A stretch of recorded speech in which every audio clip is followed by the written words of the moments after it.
Rentaro is a charming middle school student who has gathered up the courage to confess his feelings to a girl in his class. She replies that she also likes him a lot because he is handsome, sincere, and kind, and our boy thinks he is finally going to graduate from being a lifelong single loser. However, the girl says that no matter how nice he is, the idea of dating him disgusts her and wants to make her puke. This line breaks Ren's heart, but not more than the fact that this is his 100th rejection to date. After losing all hope, Ren goes to the shrine of the god of love to pray. Then, the most impossible thing in the world happens and God pops out from the donation box to answer him. Ren freaks out, thinking that he is a thief. But then the god comes out in his full glory and goofy-ass hairstyle. He tells Ren not to worry about his future because he will find his soulmate in high school. He explains that everyone's soulmate is chosen at birth, and the moment they meet, a current runs through their body, and they fall head over heels for each other. Some poor losers don't even have a soulmate, but Ren here is different because he is going to have a total of 100 soulmates that he meets in high school. Ren can't stop dreaming as soon as he hears this from God, but he threatens to burn the shrine down if this prophecy doesn't come true. Fast forward 1 month later, Ren takes admission into Mitsu High School. As he is trying to find his classroom, he bumps into two girls, and the moment their eyes meet, all of them feel a shock running through their bodies. Ren stares at the two shawties and wonders if they are his soulmates, and the girls begin to feel strangely attracted to him. Ren decides not to ogle them because they will think he is just a creep. So he gets up and offers his hand to them like a gentleman. The pink-haired girl Hakari suddenly starts acting like she twisted her ankle because she has seen a lot of FIFA lately. She asks Ren to help her to reach the nurse's office, and he straight up starts crying because he hurt his soulmate as soon as they met. That melts Hakari's heart, and she starts falling for Ren. But this makes her friend Kara jealous. So she throws a tsundere tantrum and tells Ren that she also has a sprained ankle, but it's not like she is asking him to carry her. On hearing that he hurt both the girls, Ren starts punching himself like Tyler Durden, and the girls are so shocked that they stand up. However, as soon as Ren's attention is back on them, they fall to the ground and tell him to carry them to the nurse's office. The girls start fighting with each other over rights to cling to Ren, and he feels like he is the luckiest guy in the whole universe. He then starts making introductions with them when two girls pass them by, talking about a school legend that if you find a four-leafed clover and propose to someone with it, they will definitely say yes. As soon as they hear this, Hakari and Kara run away to find the four-leaf clover, and Ren is left confused. Later that evening, Ren is thinking about the girls when he sees them looking for the clover in the garden. He wonders if they have been searching for it the entire day and immediately runs to their location, where he finds that tsundere Kara by herself. He offers her a soda, saying that she must be really tired looking for the clover, but she tells him that it is none of his business. She then thanks him for the soda and then explodes from embarrassment before running away. Ren is now sure that she is a tsundere, and just then Hakari returns from the bathroom. Ren gives her the soda he bought for her, and the cunning Hakari tells him that she can't finish the entire can herself, so he should help her, because that counts as an indirect kiss. He drinks some of it, and then Hakari gets the can, but she starts pouring it all out and then accidentally drops it, causing her to go mad with grief. Ren offers her his handkerchief to clean up, but Hakari grabs his hand instead, confessing her sudden and intense feelings for her. Ren starts crying tears of joy, but just as he is about to accept her confession, Kara returns with a bunch of soda cans, and she throws them all as she sees Ren holding Hakari's hands. She tells him that she wanted to repay him but didn't know which flavor he liked, and then immediately confronts Hakari about getting the jump on her. She panics as she realizes that Ren heard that, and it is too late to pretend that she doesn't like him. She tells him that she can let him be her boyfriend if he is desperate, but then stops acting like a tsundere and sincerely confesses to him. Ren can't believe that this is really happening, and he doesn't know which of the girls to choose. He takes that confusion to the god of love, who says that he obviously can't choose one of the girls because they are both his soulmates and his perfect romantic partners. Ren asks him how other people with multiple soulmates handle such issues, and the god nervously replies that other people only have one soulmate. It turns out that the day Ren was born, the god was watching TV for the first time, and he was so thrilled that he accidentally put a 100 on the number of soulmates column in Ren's form. Ren curses the god for ruining his life, but that's not the worst part. The god explains that having a soulmate consumes all the luck in a person's life, and if they can't keep the soulmate, they meet all sorts of misfortunes and die. Ren realizes that the girl he doesn't choose will die, and that will continue to happen for all his other 99 soulmates. He doesn't know what to do, but as he is returning home, he comes up with a brilliant plan to date both girls in secret so they can both live. The next day, he finds both girls waiting for an answer, but they are shocked to see him all tattered up. He tells them not to worry about him and then asks both of them to become his girlfriend. Kara asks him if he is serious right now, and Ren replies that he is. Last night, as he was thinking about dating them both in secret, he suddenly punched himself because he realized that this way he would only be hurting the girls. He couldn't do that to them, and that's why he decided to double time them with mutual consent. He promises that he will never hurt them and do his best to make them the happiest girls on earth.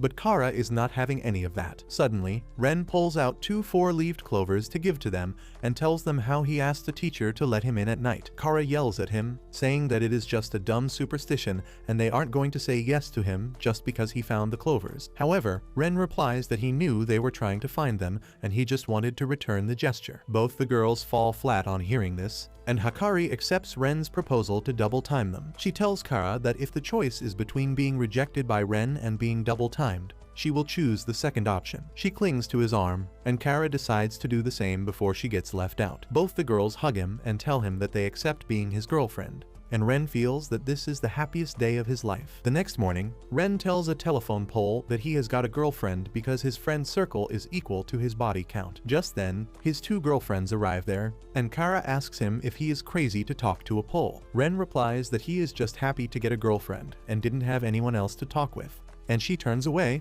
saying that she wouldn't want to talk to him either. Meanwhile, Hikari seizes her chance and grabs Ren's hand, and both of them shudder because this is their first time holding hands with someone of the opposite gender. This makes Kara really jealous, but luckily for her, Ren grabs her hand. The 3 of them walk to school like that, and everyone around them is taken aback by the strong aura of love they are emitting. Once they reach school, they see a student being chased after the vice principal, and the girls tell Ren that the boy is done for because their strict vice principal was a former Olympian and no one outruns her. She catches the boy, pins him to the ground, and then absolutely violates him with techniques that Epstein himself taught her, while Ren is disgusted at seeing the poor boy suffer at the hands of the old hag.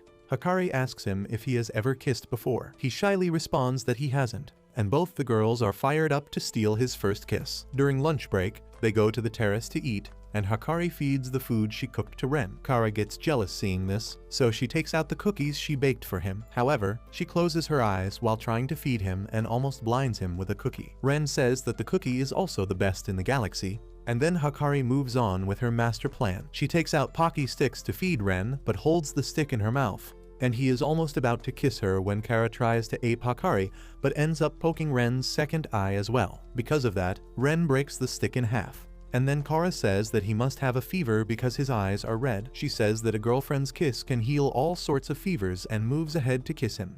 But Hikari slaps her away with her big bazookas, and the 2 girls start fighting over who gets to kiss Ren first. He tells them that they can just ask instead of playing these games because he wants to kiss them too.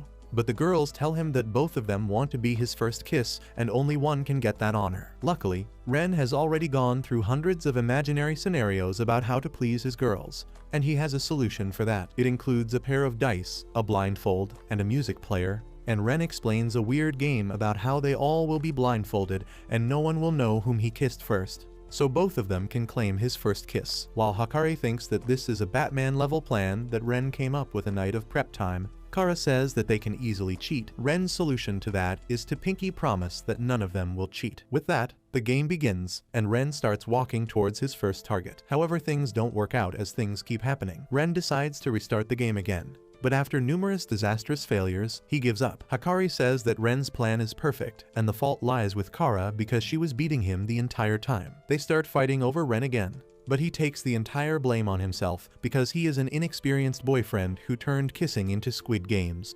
He calls out to the strict vice principal, who spots him running in the corridor and immediately chases after him. She pins Ren to the floor and is about to lubricate his food pipe with her tongue when Kara comes from behind and puts her in a camel choke. At the same time, Hikari shouts that an inspector from the education department is here to catch the perverted teacher. The vice principal scares Kara and then runs away like a spider to protect her job. The girls then catch up to Ren and ask what the hell he was doing. Ren says that he doesn't want to hurt his girlfriends, and if they are going to fight over his first kiss, he might as well throw it in trash. The girls get furious on hearing this and tell Ren that they would rather have him kiss the other girl instead of getting violated by the vice principal. Ren is so happy on hearing that he hugs both of them and takes them back to the rooftop to execute Plan B. He says that they will kiss at the same time to make sure everyone shares the first kiss. Kara is not really thrilled about having a three-way so early on, but Ren grabs her hand and then Hakari's, so the three of them share their first kiss. The next day, they visit the library,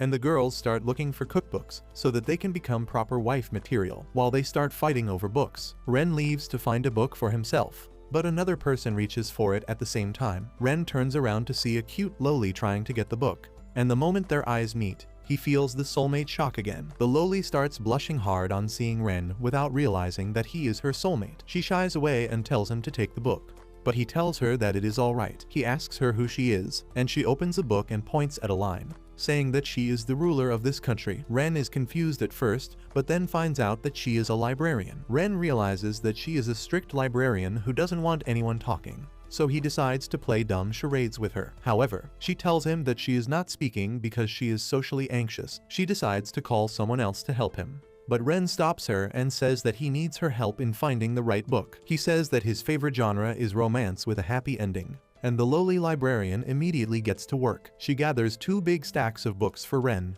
and he is overwhelmed on seeing them, but he respects the hard work she has put into this, so he decides to borrow them all. He goes to the front desk to borrow them, but the clerk tells him that he needs to wait for a week before his library card is issued. Ren feels defeated, and Shizuka doesn't like seeing him like that, so she gives him her book instead. Ren thanks her and then returns to his 2 girlfriends who are trying to find new recipes to please him. At night, Ren reads Shizuka's book, which is about a princess and her loyal knight who defeats a mega evolved Charizard for her, and then they fall in love. However, the princess is forcefully engaged to a neighboring prince, and that's where the first part of the story ends. Ren gets emotional as he finishes the book, but that reminds him of his own fate and how his soulmates will die if he rejects them. The next day, Shizuka keeps thinking about Ren in the class, and she has brought the sequel of the book for him. She is startled when he calls out to her and then gives him the sequel book. Ren thanks her and decides to thank her by buying her a soda while his girlfriends fight about recipes. Meanwhile, Ren and Shizuka have a chat by the park. He praises her choice of books, and she points at the book to convey that she has been reading a lot since her childhood. Ren is impressed that she remembers every line of the book, but Shizuka doesn't feel she deserves that because everyone else hates her for being a crazy bookworm who doesn't even speak. Ren suddenly gets an idea, and he asks to borrow the first book again. Shizuka gladly lets him have the book and keeps thinking about him all the time. However, when she doesn't see Ren for the next few days, she goes out looking for him and her book. She finds him having a fun time with his girlfriends, and that breaks her innocent heart. In the evening, as she is sitting in the classroom by herself, Ren comes to thank her for landing him the book. He then asks her to download an app and sends her a PDF, which turns out to be the ebook version of her book, and the app can convert text to voice by selecting passages of the book. He tells her that this way, she can speak to the person in front of her. Shizuka is moved on realizing that he typed the entire thing in the app by hand, and Ren says that he wanted to help her communicate better while not pushing her too hard. He asks her to say something, and the first thing Shizuka says is, "I love you." However, she makes it clear that she is not expecting anything in return because she knows Ren has a baddie with him already. Shizuka starts crying as she says this, and Ren can't help himself. He grabs her by the shoulders and says he loves her too, and it doesn't matter that he already has 2 girlfriends. He tells her that he is her knight, and together they will fight the fate that keeps them separate. Shizuka is completely in love with him now, but the bigger challenge is convincing Kara and Hakari.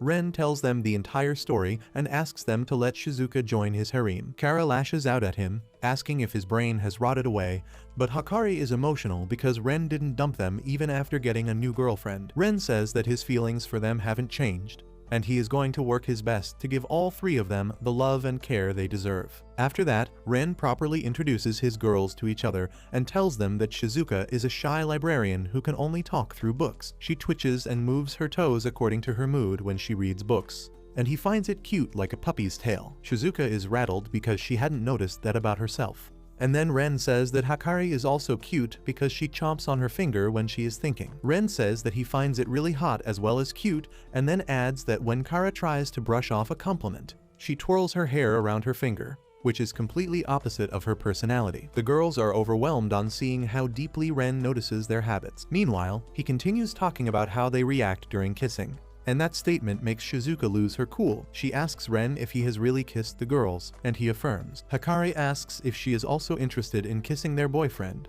and Shizuka blushes as she says that she plans to do those things only after marriage. Ren tells her that it is fine because he wants to kiss her when she is ready, while his first two girlfriends think that they should kiss right now. Anyway, they start eating lunch after that, and Harami and Kara compete about feeding Ren. Shizuka quietly eats her lunch while watching them, and later, the two girls start fighting over Ren. Shizuka can only watch them awkwardly, and Ren realizes that she needs to get used to things around here before opening up. However, he has plans for that, and those plans include a deck of cards and a penalty system where the loser gets tickled by the winner, because that will help them break the ice. However, the girls realize that if they lose, Ren will tickle them, and they can't miss this chance. Soon, they start playing Old Maid, and Ren wins the first round while Kara loses on purpose. As Ren starts tickling her, she falls on the ground and looks like he tickled her insides instead. In the next round, Hikari loses and gets to feel Ren's manly fingers tickling her. Shizuka loses the third one, and Ren gets excited to hear her laugh. However, Shizuka only laughs through the texts, but he decides to continue because she looks adorable. Meanwhile, Kara and Hikari decide it is their turn to have fun by tickling Ren,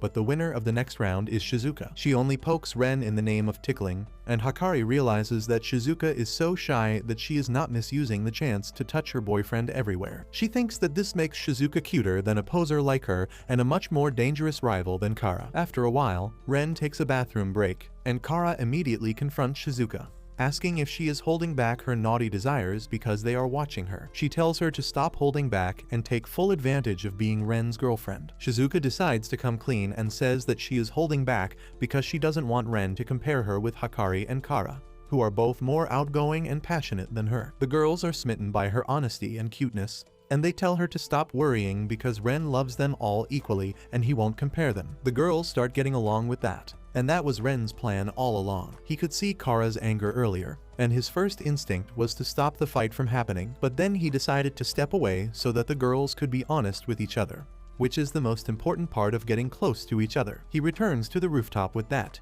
and Kara immediately tells him that they are redoing the last penalty because poking doesn't count as tickling. Even Hikari supports Shizuka, who works up the courage to be honest about her feelings, and tells Ren that she wants to kiss him. That was more honesty than anyone was expecting. But Ren tells Shizuka he will do what she wants. She moves ahead to kiss him, but he instinctively gives her a head pat because she is so cute. However, Shizuka pulls his hand down and then the two of them kiss each other. Shizuka freezes because of a romance overdose, and Hikari approaches Ren to kiss her next. Once Ren is done kissing her, he turns towards Kara, who acts like she is doing him a favor. Ren first hugs her because she is too cute and then kisses her like the rest of his girlfriends. A few days later, it is the time for exam results, and Ren's girlfriends wait for him while he goes back to retrieve his smartphone from the classroom. There, he finds a girl named Nano and asks if she is not going to check her score. Nano confidently tells him that it is pointless because she knows she is the one at the top. But as she turns around to look him in the eye and assert dominance,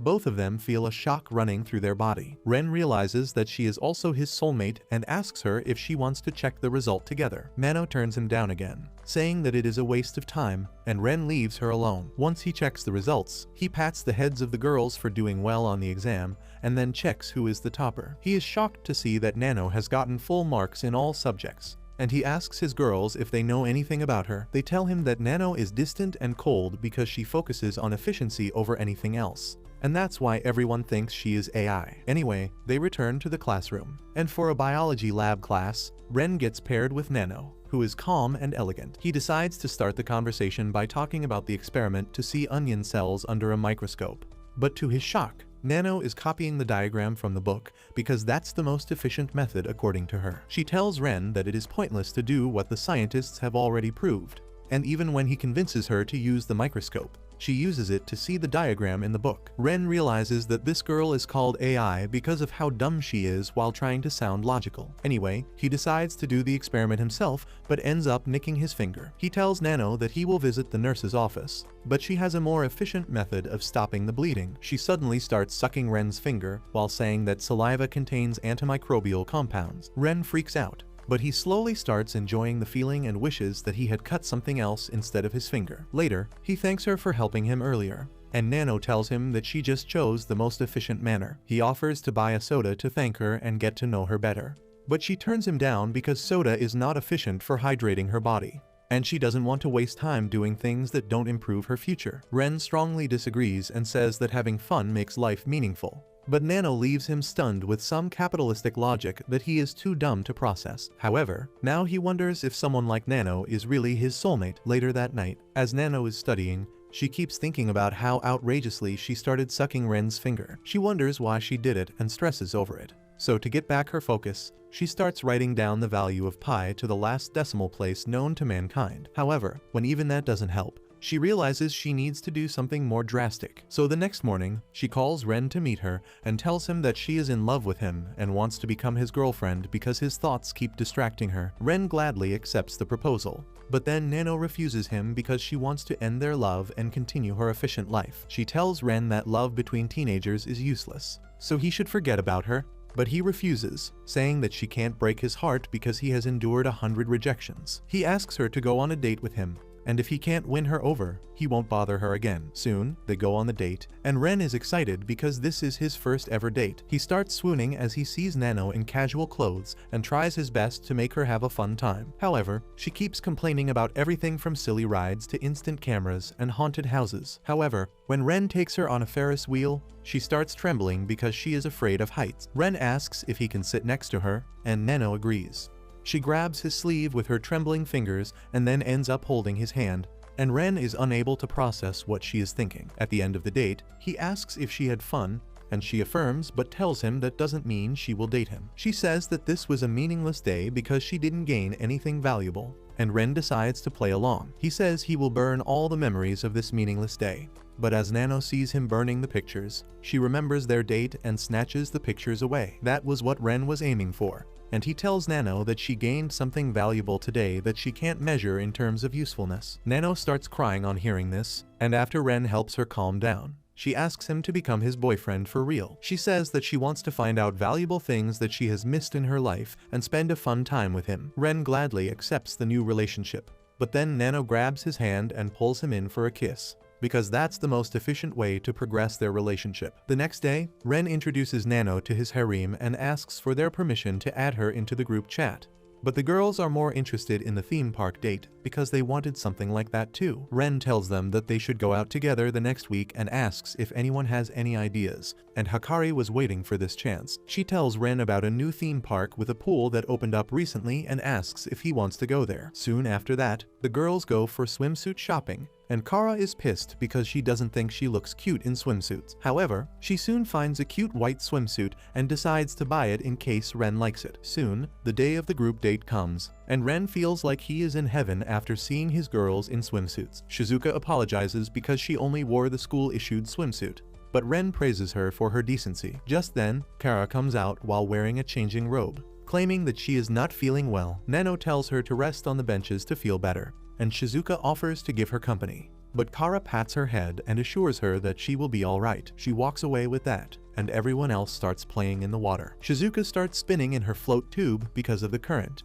and while Hakari and Nano make their moves on Ren and knock him out cold, she floats far away from her group. She tries to stop and reach them, but she can't stop spinning no matter how much she kicks water with her tiny feet. She tries asking people for help, but no one can listen to her, and in the end, she collides against the wall that rips a hole in her floater, and she has to climb out before she sinks. At the same time, Hakari and Nano are panicking, because after numerous attempts to give oxygen to Ren, he is not waking up. Nano suggests that they should call a lifeguard, and Hakari agrees, specifying that they need a male lifeguard. They run to find a lifeguard, but instead find a bunch of pervs who ask them to have fun with them. The girls ignore them and run around, but one of the creeps can't control himself and tries to touch Hakari.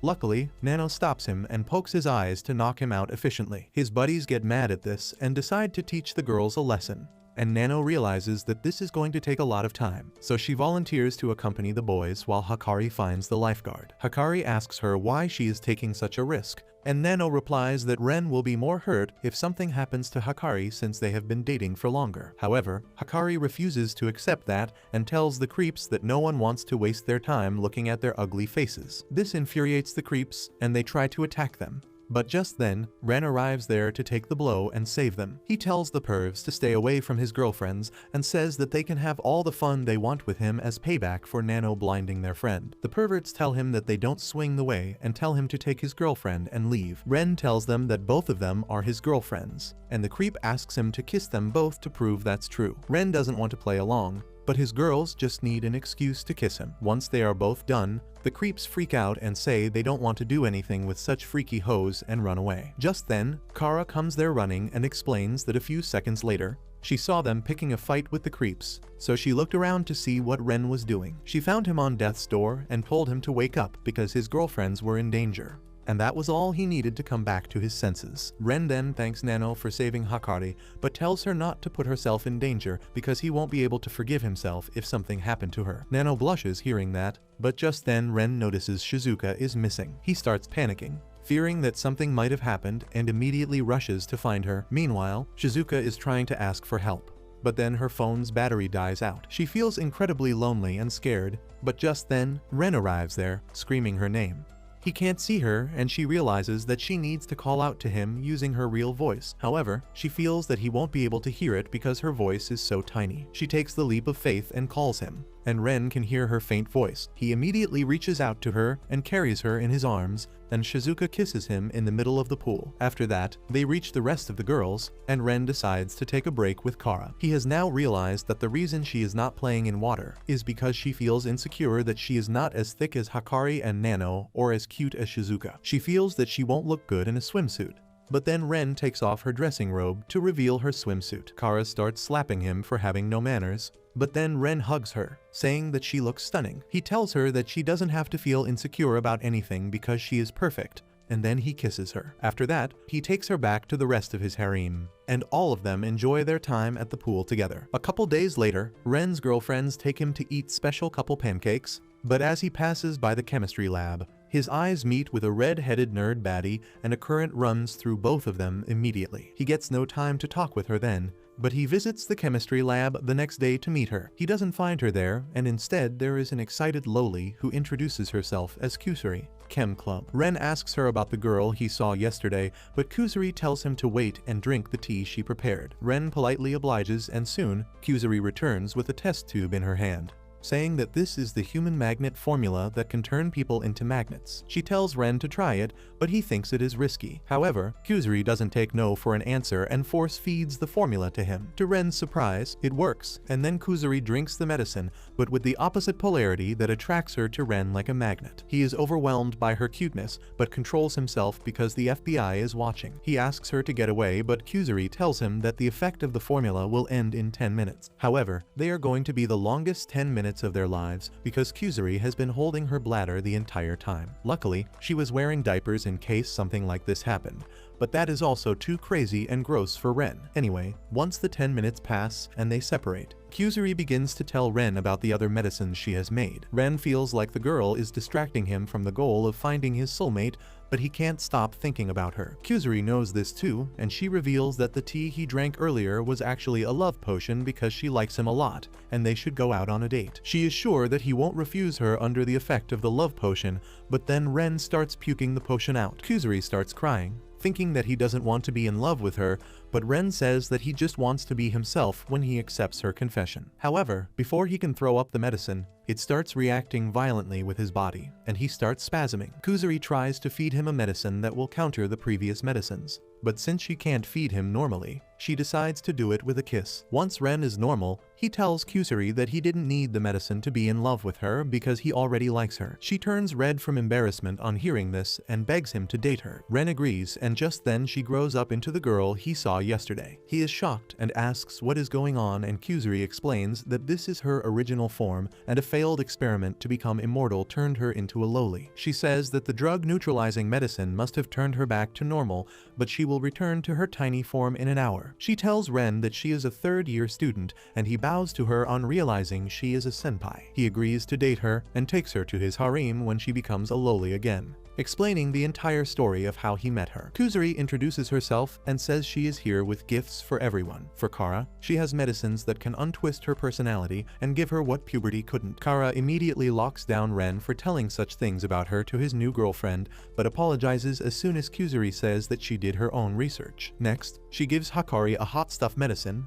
and she thinks it will give her a BBL. Instead, it makes her sweat so hard that her clothes melt off. She panics, but then Ren gives her his sweaty gym clothes, and Hakari thanks Kuzuri for the real gift. After that, she gives Shizuka a medicine that makes her grow sensitive bunny ears, and a medicine that allows Nano to control her hair for maximum efficiency. Next, they sit down to have tea and breakfast, but Kuzuri gets the urge to pee again. As she leaves, she tells the girls that the tea is different for them and Ren, but they will get it once they see the bottles. The girls see a big blue bottle and a small red bottle, so they think the big blue bottle is for them because they are more. However, it turns out to be the exact opposite because Kuzuri thought the girls would understand that blue is for boys and red is for girls. She says that the tea in the blue bottle makes the drinker kiss their lover crazily, and she wanted Ren to kiss her. Ren tells her that there was no need for that, but before he can do anything, his girlfriends become cray-cray for his kisses. They toss Kuzuri away and pounce on Ren with superhuman strength, because after drinking the kiss-kiss medicine,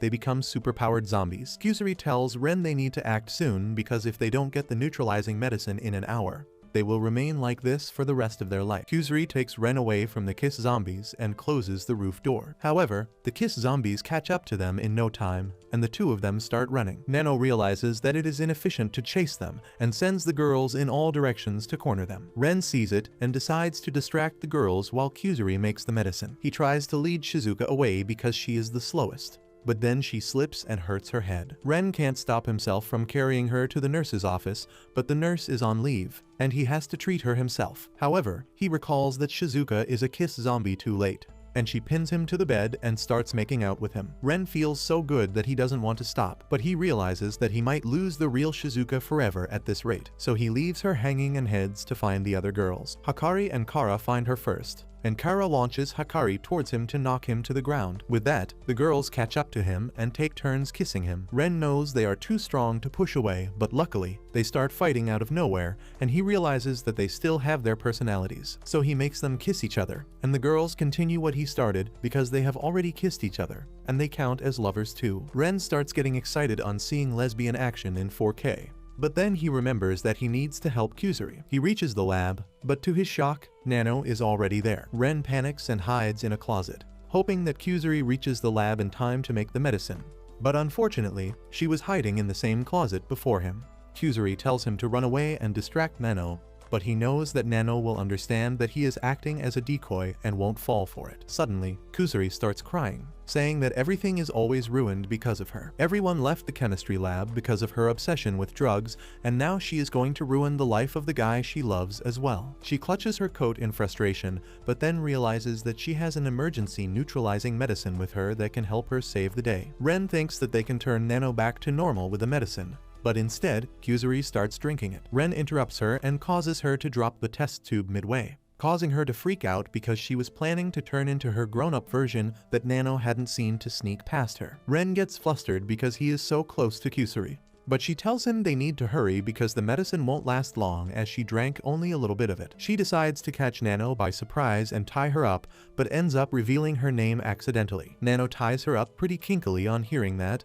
and Ren decides to run away to distract her at all costs. He hides in an empty classroom, but Nano breaks the lock and pins him down anyway. She starts kissing him without stopping, but luckily, Kuzuri arrives with medicine just then and feeds it to her. Nano falls unconscious thanks to that, and Ren is glad that his desperate attempt worked. Soon, they rescue all the girls, and when they wake up, Hakari apologizes to Ren for what she did. However, as she remembers her passionate making out session with Kara, she says that she forgot everything. Even Kara agrees with her, but then Kuzuri starts crying as she apologizes for the mess. Ren tells her that it is alright because things worked out in the end, and from now on, he will be there to help her clean up any mistakes she makes. Kusuri is so overjoyed on hearing this that she kisses him and gets what she wanted from the beginning. Soon after that, Hikari takes Ren and his harem to a date in a flower park, and everyone is really excited about it. Suddenly, the park officials announce that it is the time for their special game, bouquet toss, and the winner can wear a wedding dress and get pictures clicked with her partner. The girls get excited on hearing that they have a chance to do a wedding photo shoot with Ren,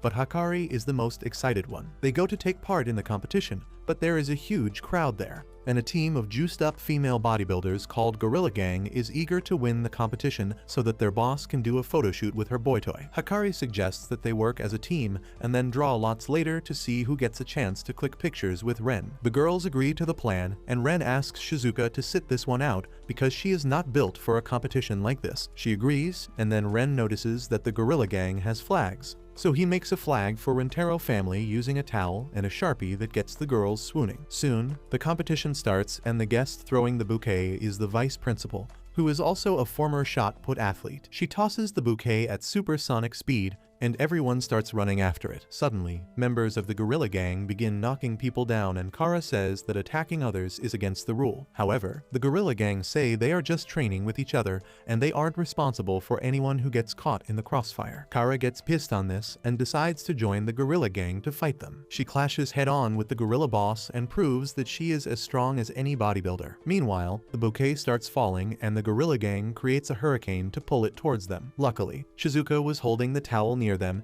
and she gets sent flying by the hurricane. She uses the towel as a parachute and glides towards the bouquet. She catches it, but that makes her fall down and everyone panics. The girls move to the location that Nano predicts, but their natural airbags send her bouncing back in the air, but Ren is able to catch her before she kisses the ground. With that, Ren's family wins the game, and it is time to draw the lots. Hikari says that she has already brought sticks for that, because she is planning to hustle everyone and steal the photo with Ren at all costs. She has marked the winning stick with a small cut and asks Nano to pick first because going by efficiency, she will pick the nearest one. However, Nano exceeds her expectations by saying that the most efficient method is if everyone picks together. Hikari freaks out because she never thought of this, but somehow still ends up winning through sheer dumb luck. She is super happy about it, and other girls also tell her to hurry up.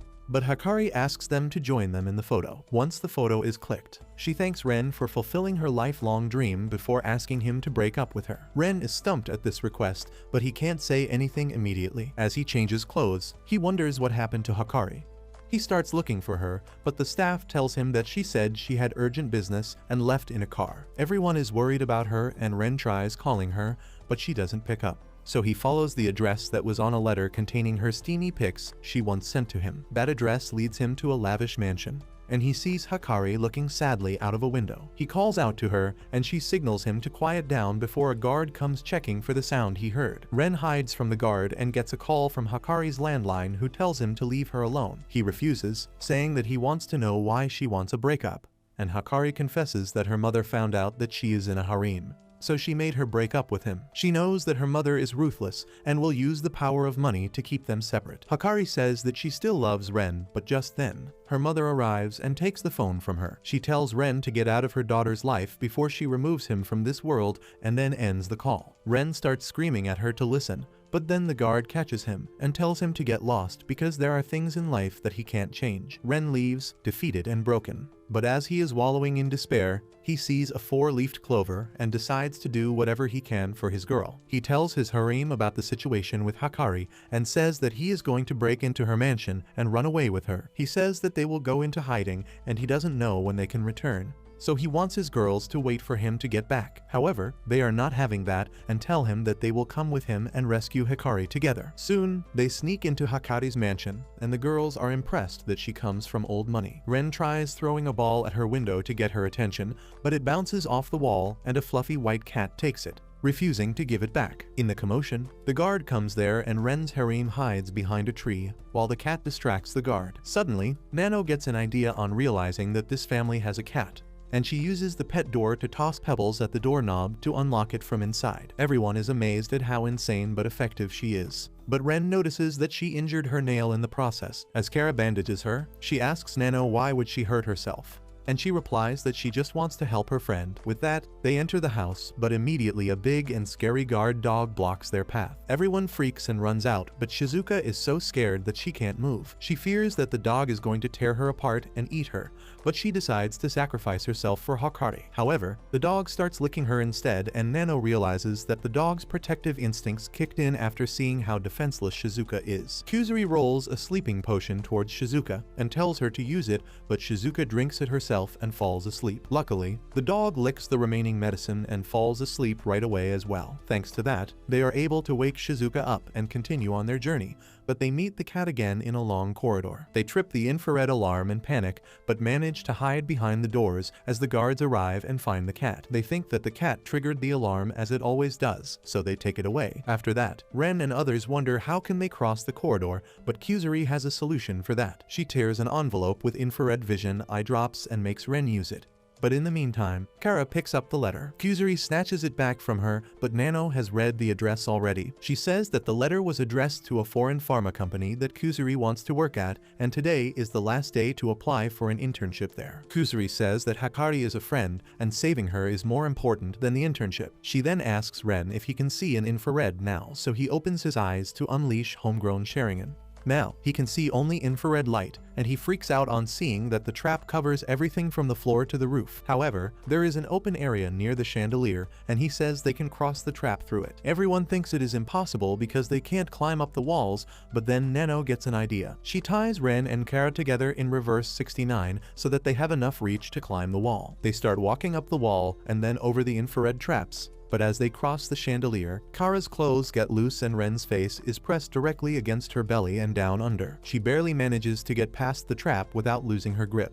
And once they are through, Ren tells the rest of his harem that they can stay behind while they rescue Hakari and return. They soon find her room, and Kara unlocks it to see Hakari crying while looking at their group photo. However, the very next moment, the security alarm blazes because Hakari's mom had rigged her door in case she tries to escape. Ren tells her to run away with him, but it is too late as the guards and Hakari's mom arrive at the scene. Mommy Hahari takes Ren and Kara with her, while Hakari cries that Ren is going to suffer at the hands of her mother. Meanwhile, Hahari tells Ren and Kara that she would have shipped them to Epstein Island already if they weren't his daughter's friends. Ren realizes no tricks are going to work now, so he asks Hahari for her blessings, but she refuses. She then reveals that she was 13 years old when she got pregnant with Hakari because the guy she loved was critically ill and she wanted something to remember him by. So she recklessly got artificially inseminated by a team of skilled doctors and had her daughter. Even though she loved Hakari dearly, she always felt the loss of the man she loved. Hahari knows that her daughter is as reckless in love as herself,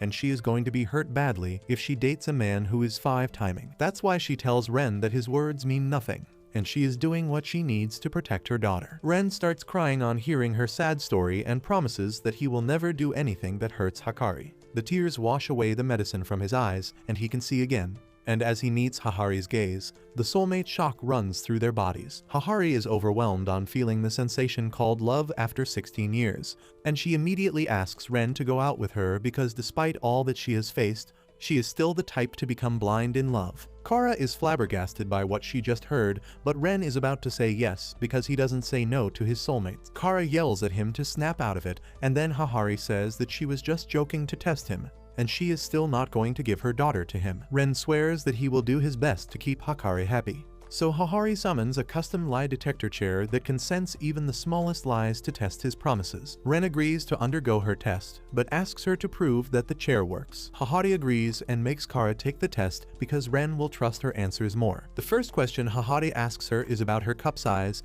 and even though Kara is flustered, she says that she is almost a C cup. The chair says that is a lie, and Kara reveals that she is just a B cup, which is the truth. Next, Hahari asks her if she loves Ren, and she affirms, but the machine says it is a lie. Ren starts bleeding out of all his holes on hearing this because he can't believe that Kara doesn't love him. She realizes that the machine catches even the slightest change from truth. So she starts talking about how much she loves Ren, but even then the machine calls it a lie. Ren keeps on taking damage each time until Kara says that she really loves him, and the machine confirms that it is the truth. Ren returns to normal on hearing this, and he immediately says the same thing about Kara that the machine confirms as truth. Next, he answers the same questions about Hakari, and they are all truths, which leaves Hahari confused. She refuses to believe that the machine is working properly, but just then, a maid comes running to tell her that Hikari wants to jump out of the window. Seeing this chance, Kara grabs Hahari and threatens to snap her neck if anyone moves. She tells Ren to take Hikari and run away as far as he can because she knows he will return for her one day. Ren takes up the offer and runs towards Hikari, while Kara holds her mother back. Ren soon reaches Hikari, who is standing on the edge of her window, and tells her that they can run away from this place. She refuses, saying that no matter what they do, her mother will keep chasing after them, and they will never be happy. Ren says that he will be much more sad if anything happens to her, and asks her to come back to him. Hikari is moved by his words and agrees to come back.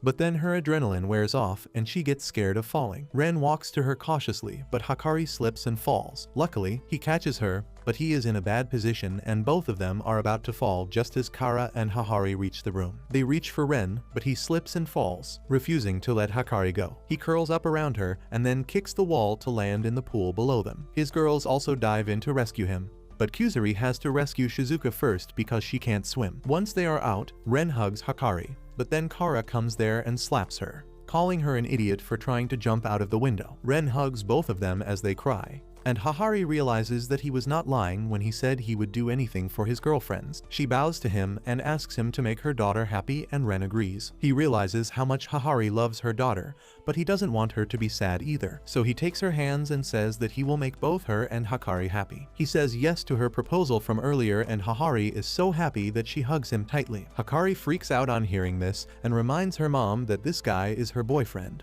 But Hahari doesn't care because she is in love with Ren, and all the girls are thinking the same thing you are. Anyway, Hahari says that everyone should stay over for the night. She takes the girls to her giant bathroom and then for a pajama party where she dresses them in cute dresses. Ren is overwhelmed by the cuteness overload, and even Hahari gets a nosebleed because she hasn't been this excited in a long time. She leaves to get water and Ren decides to support her. He assures Hahari that there are many fun things left in her life, and she gets so excited by his words that she asks him to come to her room because she can't hold it in any longer. Ren thinks that he is finally going to graduate from being a virgin, and his girlfriends think so too when they hear Hahari's screams coming from her bedroom. They rush to the scene because all of them want to take Ren's V card, but they receive the surprise of a lifetime when they see that Hahari has made him wear girls' clothes and is squealing because he is so cute. The girls agree with her wholeheartedly and accept Hahari as their boss, while Ren is really embarrassed that his girls saw him cross-dressing. He passes out because of the embarrassment and everyone panics,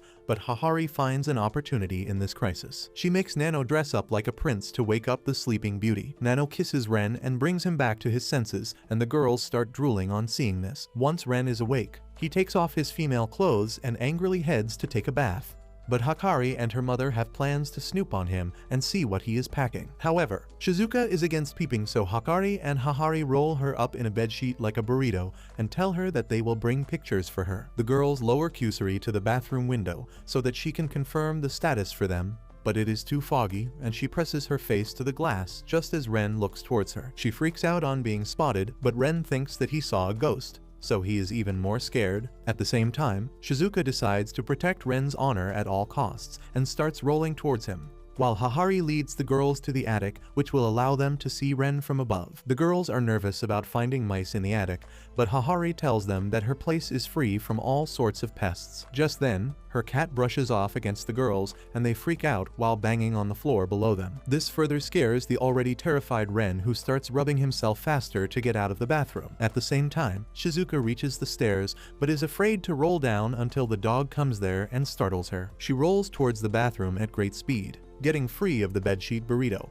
Luckily, the door opens by itself for her because of a ghost that vanishes as soon as Shizuka touches it. She rolls and falls into the bath, and Ren freaks out when she comes out of the water. However, he calms down as he recognizes his girlfriend and asks what is she doing here. Just then, his tower comes undone and Shizuka gets the honor of being the only girl to see his elephant's trunk. She passes out with a nosebleed, so Ren takes her back and runs back into the rest of his harem. They tell him that they were just playing hide and seek, but Kara says that they weren't trying to peek on him or anything. That reveals their secret, and Ren scolds them all before continuing their night out. They start playing cards, but then Hahari starts acting strange and leaves the room. Ren goes to check on her and finds her praying, so he decides to accompany her. He is surprised to see her praying to the picture of a middle schooler, and Hahari says that this was her previous lover and Hakari's father. Ren is shocked to hear that, but he has more questions now. He asks Hahari why did she stay single, even though she could have any man that she wanted, and she says that she doesn't want to talk about it. However, Ren tells her to be comfortable with her teenage boyfriend,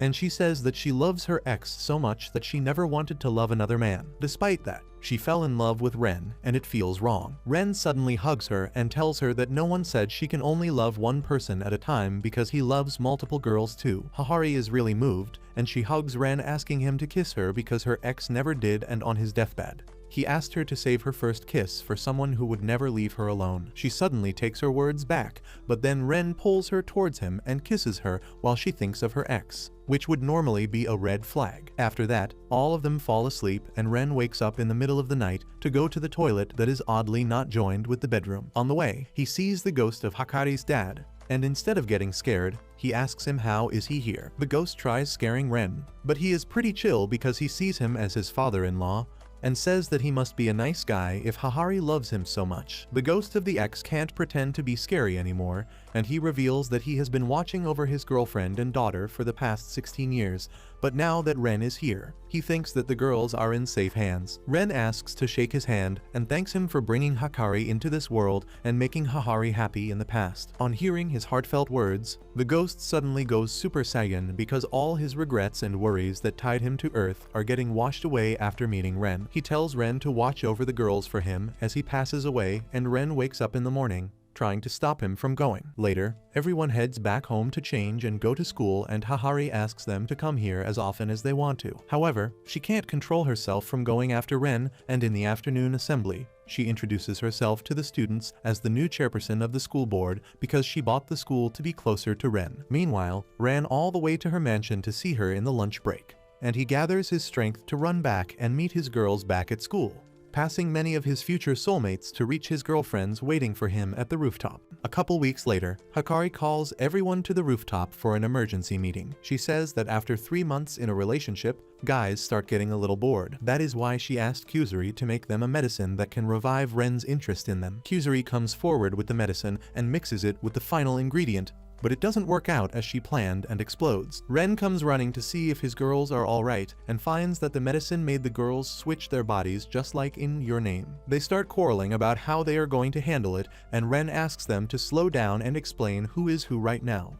Hakari is in Nano's body, and she realizes that she can take advantage of this situation to get closer to Ren, but he can easily guess that it is her by her actions. Next, Kuzuri asks him if he can tell that she is in Hakari's body. After that, he turns to Kuzuri's body, which now houses Hahari, who is thrilled to be young again. Meanwhile, Kara is in Hahari's body, and Shizuka is in her body, while Nano has possessed Shizuka's body. Ren asks how to turn them back, and Hahari suggests that they need a miracle, and the only thing that can make it possible is a kiss from Ren. Everyone knows that this is an excuse, but that doesn't stop Hahari from giving Ren baby treatment while in Kuzuri's body, and he feels really good with motherly Kuzuri. Once they kiss, her soul leaves the body, and the girls realize that if Ren kisses everyone quickly, their souls will leave the new vessel and go back to their original body. So Ren kisses all of them one by one, and their souls are in the air. With that, they return to their original bodies, and Ren is overwhelmed after 6 kisses in a row. Later that day, as he is buying lunch in the cafeteria,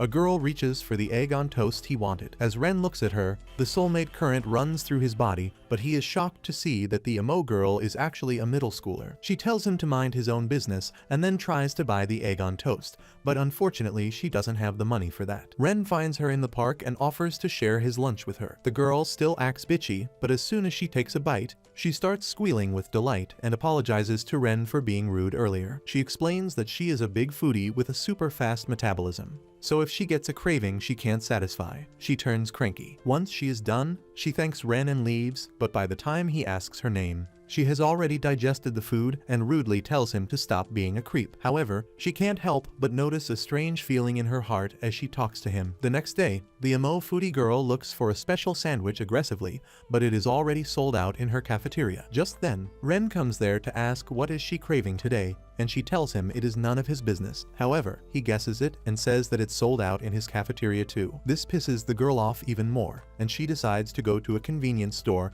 and when Ren offers to go instead, she lashes out at him. She runs off with that, but can't find the sandwich anywhere. She throws a tantrum because she is mad at herself for lashing out on someone as kind as Ren. Soon, she reaches school and Ren is waiting for her at the gate. He asks her to come with him to the kitchen where he has prepared the sandwich she wanted after getting permission from school and using makeshift ingredients. He got a little injured in the process, but says it is fine, and the girl gets emotional. She asks why would he do so much for someone like her, and Ren says that she really enjoys eating food, and he found that charming. The girl starts blushing on hearing this and says that the food she eats with him tastes special, so she wants him to eat lunch with her every day as her boyfriend. Ren happily accepts the proposal, and the girl introduces herself as Kirimi after becoming his girlfriend. With that, Ren takes Kirimi to meet his harem, and she clearly tells them that she has no plans of being chummy with anyone except Ren, and the girls are a little hurt on hearing that. Next, Ren tells them about an eating competition the next Sunday where the reward is a special gelato made by a Michelin star chef. He says they should register as a team, but Kirimi says she will win it solo. However, Ren explains that middle schoolers need a guardian with them, and since Kirimi's parents work on Sunday, she agrees to join the team with Hahari acting as her guardian. The next Sunday, Ren and his harem go to the food fight, and he hopes that this will help Kirimi break the ice with the rest of his girls. The announcer declares that the preliminary round is about eating as much rice as they can, and the side dishes won't count in the score. Only 2 people can take part in this round, and Kirimi declares that she will take part in every round and win, so they can just go home. Kara is pissed at her, but Ren stops her and volunteers to help her in round 1. As they start eating, Kirimi keeps getting distracted by the side dishes, and Ren brings a plate for her. Kara asks him if he is crazy for going to the side dishes so quickly, but Ren asks her to just wait and watch. Kirimi starts making faces of ecstasy on eating the side dishes, and it tempts everyone to get some sides as well. As everyone rushes to get the side dishes, Ren explains that their stomach will get filled with the side dishes and they will drop out of the competition quickly, but Kirimi basically has a black hole in her belly, and she will be alright. He himself keeps asking for more rice without eating any side dish, and the girls ask him how can he eat that much. Ren replies that he feels that the rice his girlfriends are serving him has their unique flavor,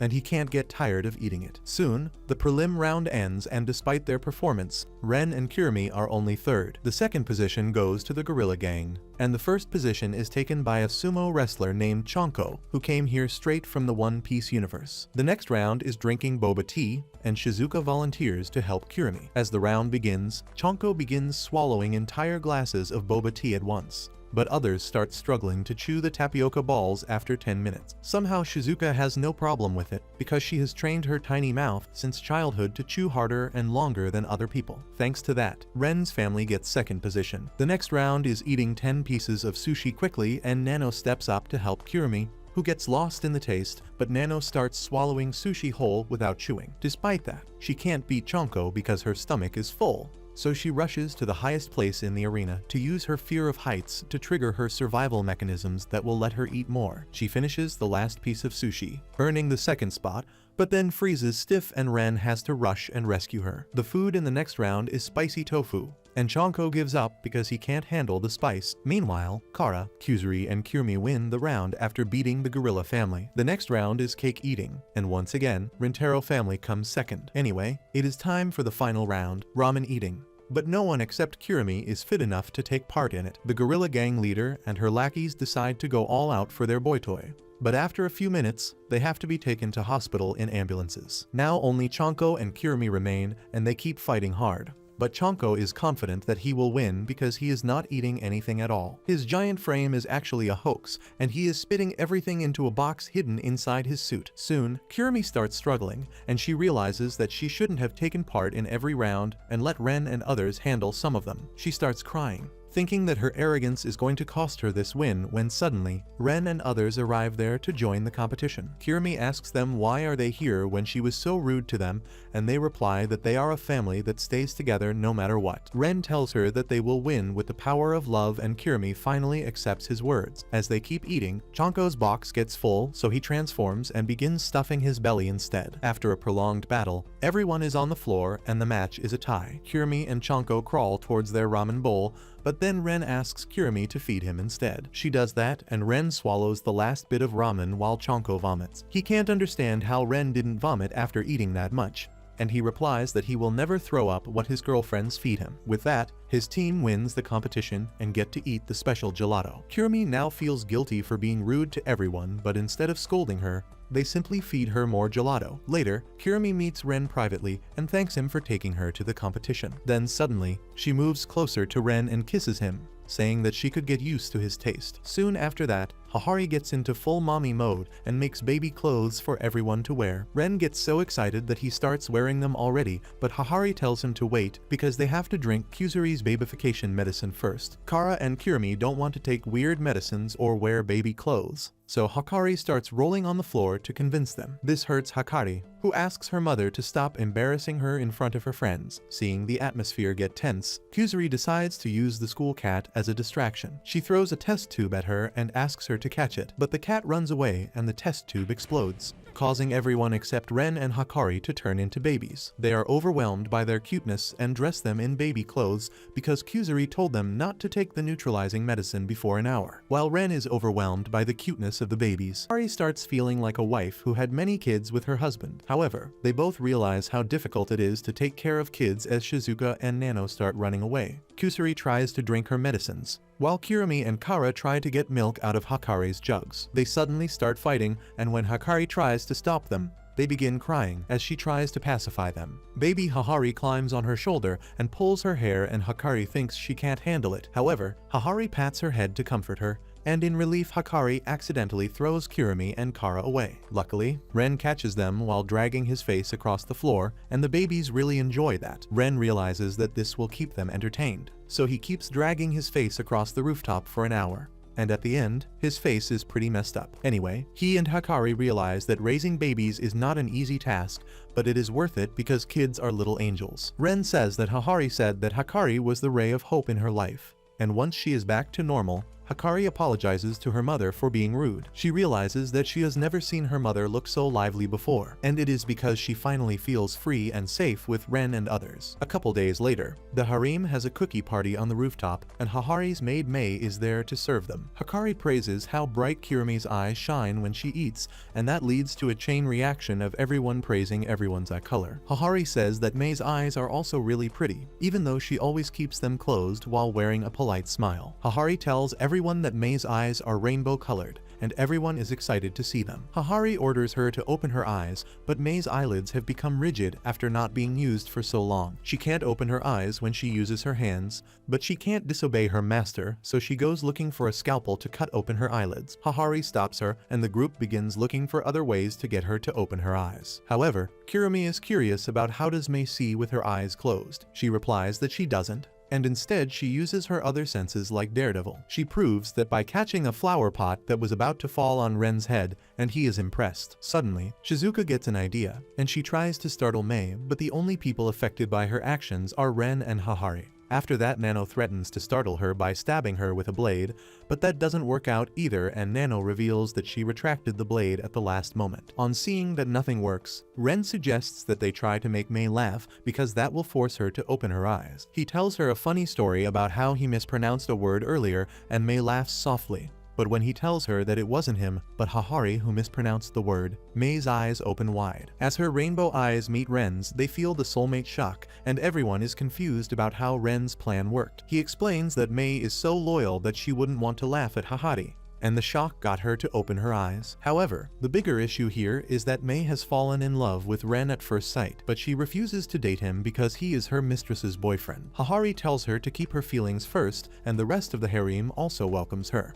so Mei asks Ren to make her his side chick. The next day, Mei comes to pick Ren up because Hahari told her to become his personal maid for a day so that they both can know each other better. Ren asks her what she likes, and she replies that she loves Hahari and Ren. But he asks her what else she likes. Turns out Mei has no hobbies, no favorite food, and no personality traits apart from being loyal to Hahari and him. Ren thinks he needs to make her experience more things, so he takes her to a flower park and food stalls nearby. He asks if she would like to eat something, but she replies that she will be fine with whatever he orders, to stop her from trying to please him all the time. Ren says that he wants to eat the food she has cooked, and he is so hungry that he can't wait a single minute. To his surprise, she comes back in 40 seconds with a homemade lunchbox that she made in advance. Ren realizes that she didn't even plan to tell him about it until he asked. He is amazed at her selflessness, and after eating the lunch, Mei asks Ren if he has any orders for her because she will do anything for him. Unfortunately, he is dumb as a fart and can't think of anything good. He asks Mei to bring a cherry blossom branch for him, and she obliges. But then he realizes that he is basically treating her like a dog and playing fetch with her. So he asks Mei to throw the stick so that he can fetch it and make things equal. But now even the maid has started thinking that he is dumb. She tells him to give her a better order so that she can serve him, and he asks why is so insistent on serving others. Mei replies that her life has no value because she was abandoned once, but Hahari found her and now it is her mission to serve her. Ren doesn't like that attitude, so he orders her to stop being useful to him. Mei accepts it, but no matter what she does, Ren says that she is being cute, which counts as being useful. In the end, the only idea left in her mind is to drive back home, but Hahari sends her back to her date. Once Mei returns, she tells Ren that she is useful to him no matter where she goes, and she can be useless only when she is dead. Ren replies that this is exactly his point because as long as Mei is alive, she is useful to him, so she doesn't need to push herself hard to please him. Mei gets emotional on her, and then Ren says that if she wants to do anything for him, she should do it as his girlfriend and not his maid, and she gladly accepts that order. With that, Ren introduces her to his harem, and the girls have already accepted Mei as one of them. To celebrate this occasion,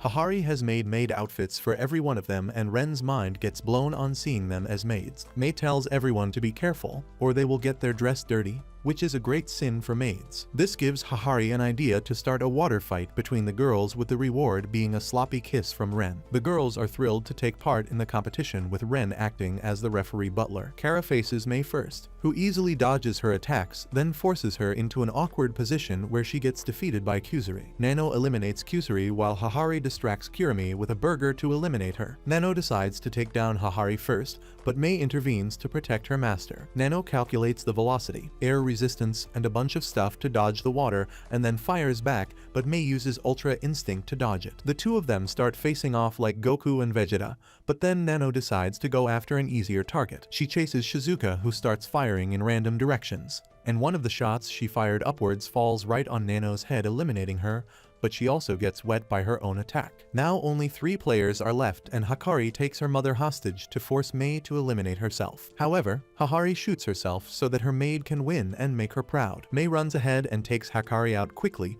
but as she goes to help Hahari up, she gets drenched and eliminated from the game as well. Ren declares that everyone is a winner and kisses everyone, which leaves him drenched in the end, much to the joy of his girlfriends. Soon after that, Ren's girlfriends notice that they have gained weight because they started eating more after the food festival. They start panicking that they will get fat and unattractive at this rate, so they decide to hold a special training for themselves. Ren tells them that he is proud of them and starts going home, but on the way he sees a girl trying to recruit members for their female baseball team, but everyone turns her down. Her eyes meet Ren's, giving them both the soulmate shock. The girl doesn't know what to do, so she asks Ren to join the girls' baseball team and panics when she realizes her mistake. She introduces herself as Ikkyu and tells him that she needs some players so that they can take part in the upcoming tournament or their team will be disbanded. Ren asks how many players she needs, and Ikkyu replies that she needs 8 more players, which is a big number considering that a baseball team only has 9 players. She tells Ren that they used to be a proper team,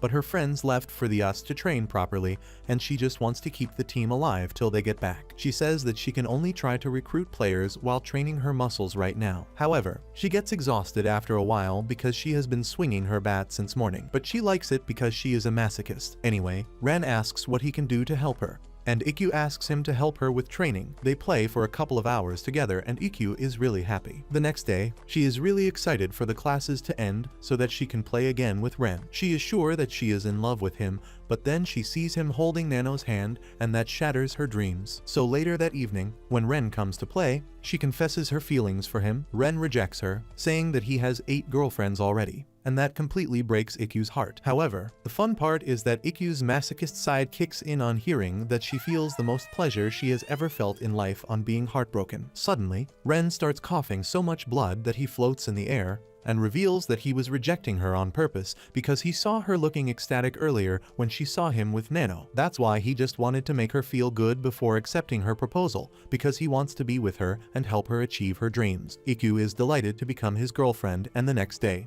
Ren takes her to his harem. Ikkyu introduces herself and asks everyone to smack her ass with a baseball bat to show that she is a newbie who needs to listen to her seniors. Ren explains that Ikkyu is a masochist, and Kusuri decides to give her what she wants. Ren is glad that his tomboy girlfriend is able to break the ice with his harem on her own. After that, he asks his girlfriends how they feel about baseball, because Ikkyu needs help in saving her baseball team. Kara asks Hahari if she can't use her power as the chairman to do something, and she replies that it will be unfair to the clubs and teams that have already been shut down. Ren requests the girls to join the team if they are interested. And they are interested, but not in baseball. They want a fun way to lose weight while Ren stays nearby, and agree to join the team. However, Hahari, Mei and Kurumi can't join the team because they are not in high school, but they still volunteer to join the practice. They still need 3 more players, but Ren says they will find them easily and then win the game with the power of love and teamwork. Soon, they start training, and the first exercise is catching practice. Kara uses too much power. Hahari has too much jiggle physics. Hakari is too clumsy, and the baseballs remind Kurumi of chocolate wrapped like baseballs. Once they finish catching practice, it is time to practice swinging the bat, and Kusuri decides to become Roronoa Zoro. Kara starts using it like a weapon and Shizuka starts spinning as she swings the bat. By night, everyone is exhausted, but Ikkyu is still going strong. She tells everyone to go home because she still needs to practice a bit, and when they return in the morning, they find that she hasn't gone home all night. She collapses as soon as they approach her, and they take her to the infirmary while wondering how is she such a masochist. They leave for their classes with that, and Ren returns just in time as Ikkyu wakes up, still aching to practice more so that she doesn't let her friends down. Ren somehow convinces her to go to class for now, and plans to develop a fever by putting ice inside his underwear to stop Ikkyu from overworking. Later that day, as they finish practicing and Ikkyu tells everyone to go home, Ren is ready to execute his plan, but then the girls tell Ikkyu that they will stay with her because they also want to win the game. 2 weeks later, it is time for the first practice match, and Ren manages to get help from a pair of triplets to fill the remaining spots. However, they fall ill on the day of the match, so Ren goes to talk to the coach of the rival team, who is a tiny old lady with Stegosaurus hairstyle. He asks her if they can include non-high schoolers in the team for practice, and the shriveled old granny has no issue with that. The match against Jurassic School starts with that, and Ikkyu starts pitching. She gets the first player out easily, but the captain of the Jurassic team knows something about her past that she decides to use when Ikkyu is batting. Next, it is Kara's turn to bat, and she is ready to hit it out of the park.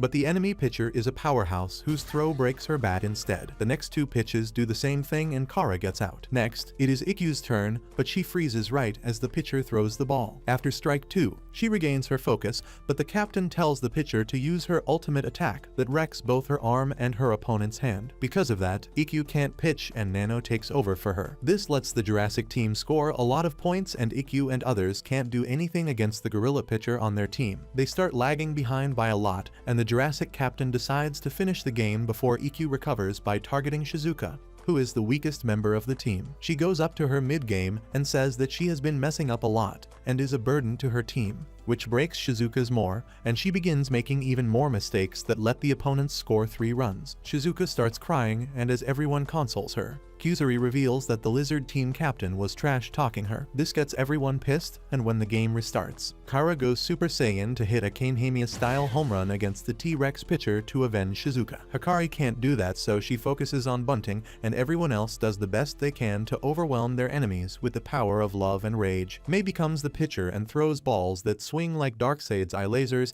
and even Ikkyu heals her hand by dipping it in an ice bucket. The Super Saiyan team manages to score enough points to be back in the fight, using their unique abilities, but then it is Shizuka's turn to bat. The lizard captain thinks that they are safe because Shizuka can't even manage a bunt.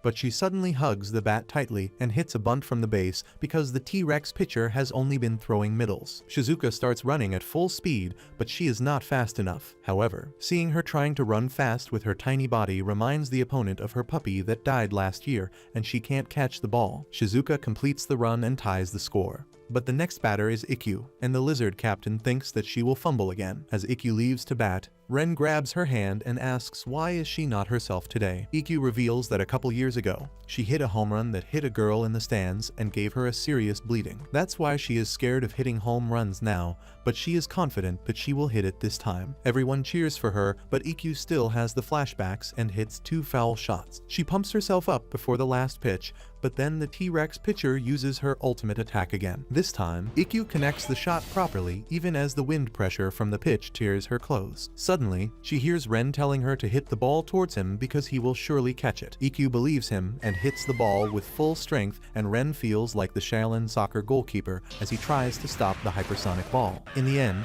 he manages to catch it after losing all his clothes, and then Ikkyu comes running to kiss him and thanks him for restoring her confidence in herself. The next weekend, Ren and his harem go to a karaoke date, and he starts swooning as each of his girls sings. But Shizuka is not ready for that yet. However, as she goes to get some juice, she begins singing to herself, but Ren hears it because he came to check up on her. Shizuka apologizes for being such a letdown, but Ren tells her that as long as she is having fun, no one will force her to sing, but she doesn't need to hold back either. As they move back to the room, Shizuka tries motivating herself to sing because these people are her family. At the same time, Kyuzuri is eager to go next because she has placed the cuteness increasing medicine in the room for her performance. However, Shizuka volunteers to sing next, and her cuteness combined with the medicine's effects is so overwhelming that Ren and Hahari are knocked out instantly. Others try to endure the cuteness, but Shizuka knocks them out one by one. However, Ren wakes up because he cannot let Shizuka see everyone knocked out because of her singing. He still can't resist her cuteness, so he decides to sing along to reduce the effect of her voice. This revives his girls and then overwhelms them so much that they are knocked out of the building. The next day, Ren goes to a shopping mall to see a pretty fountain,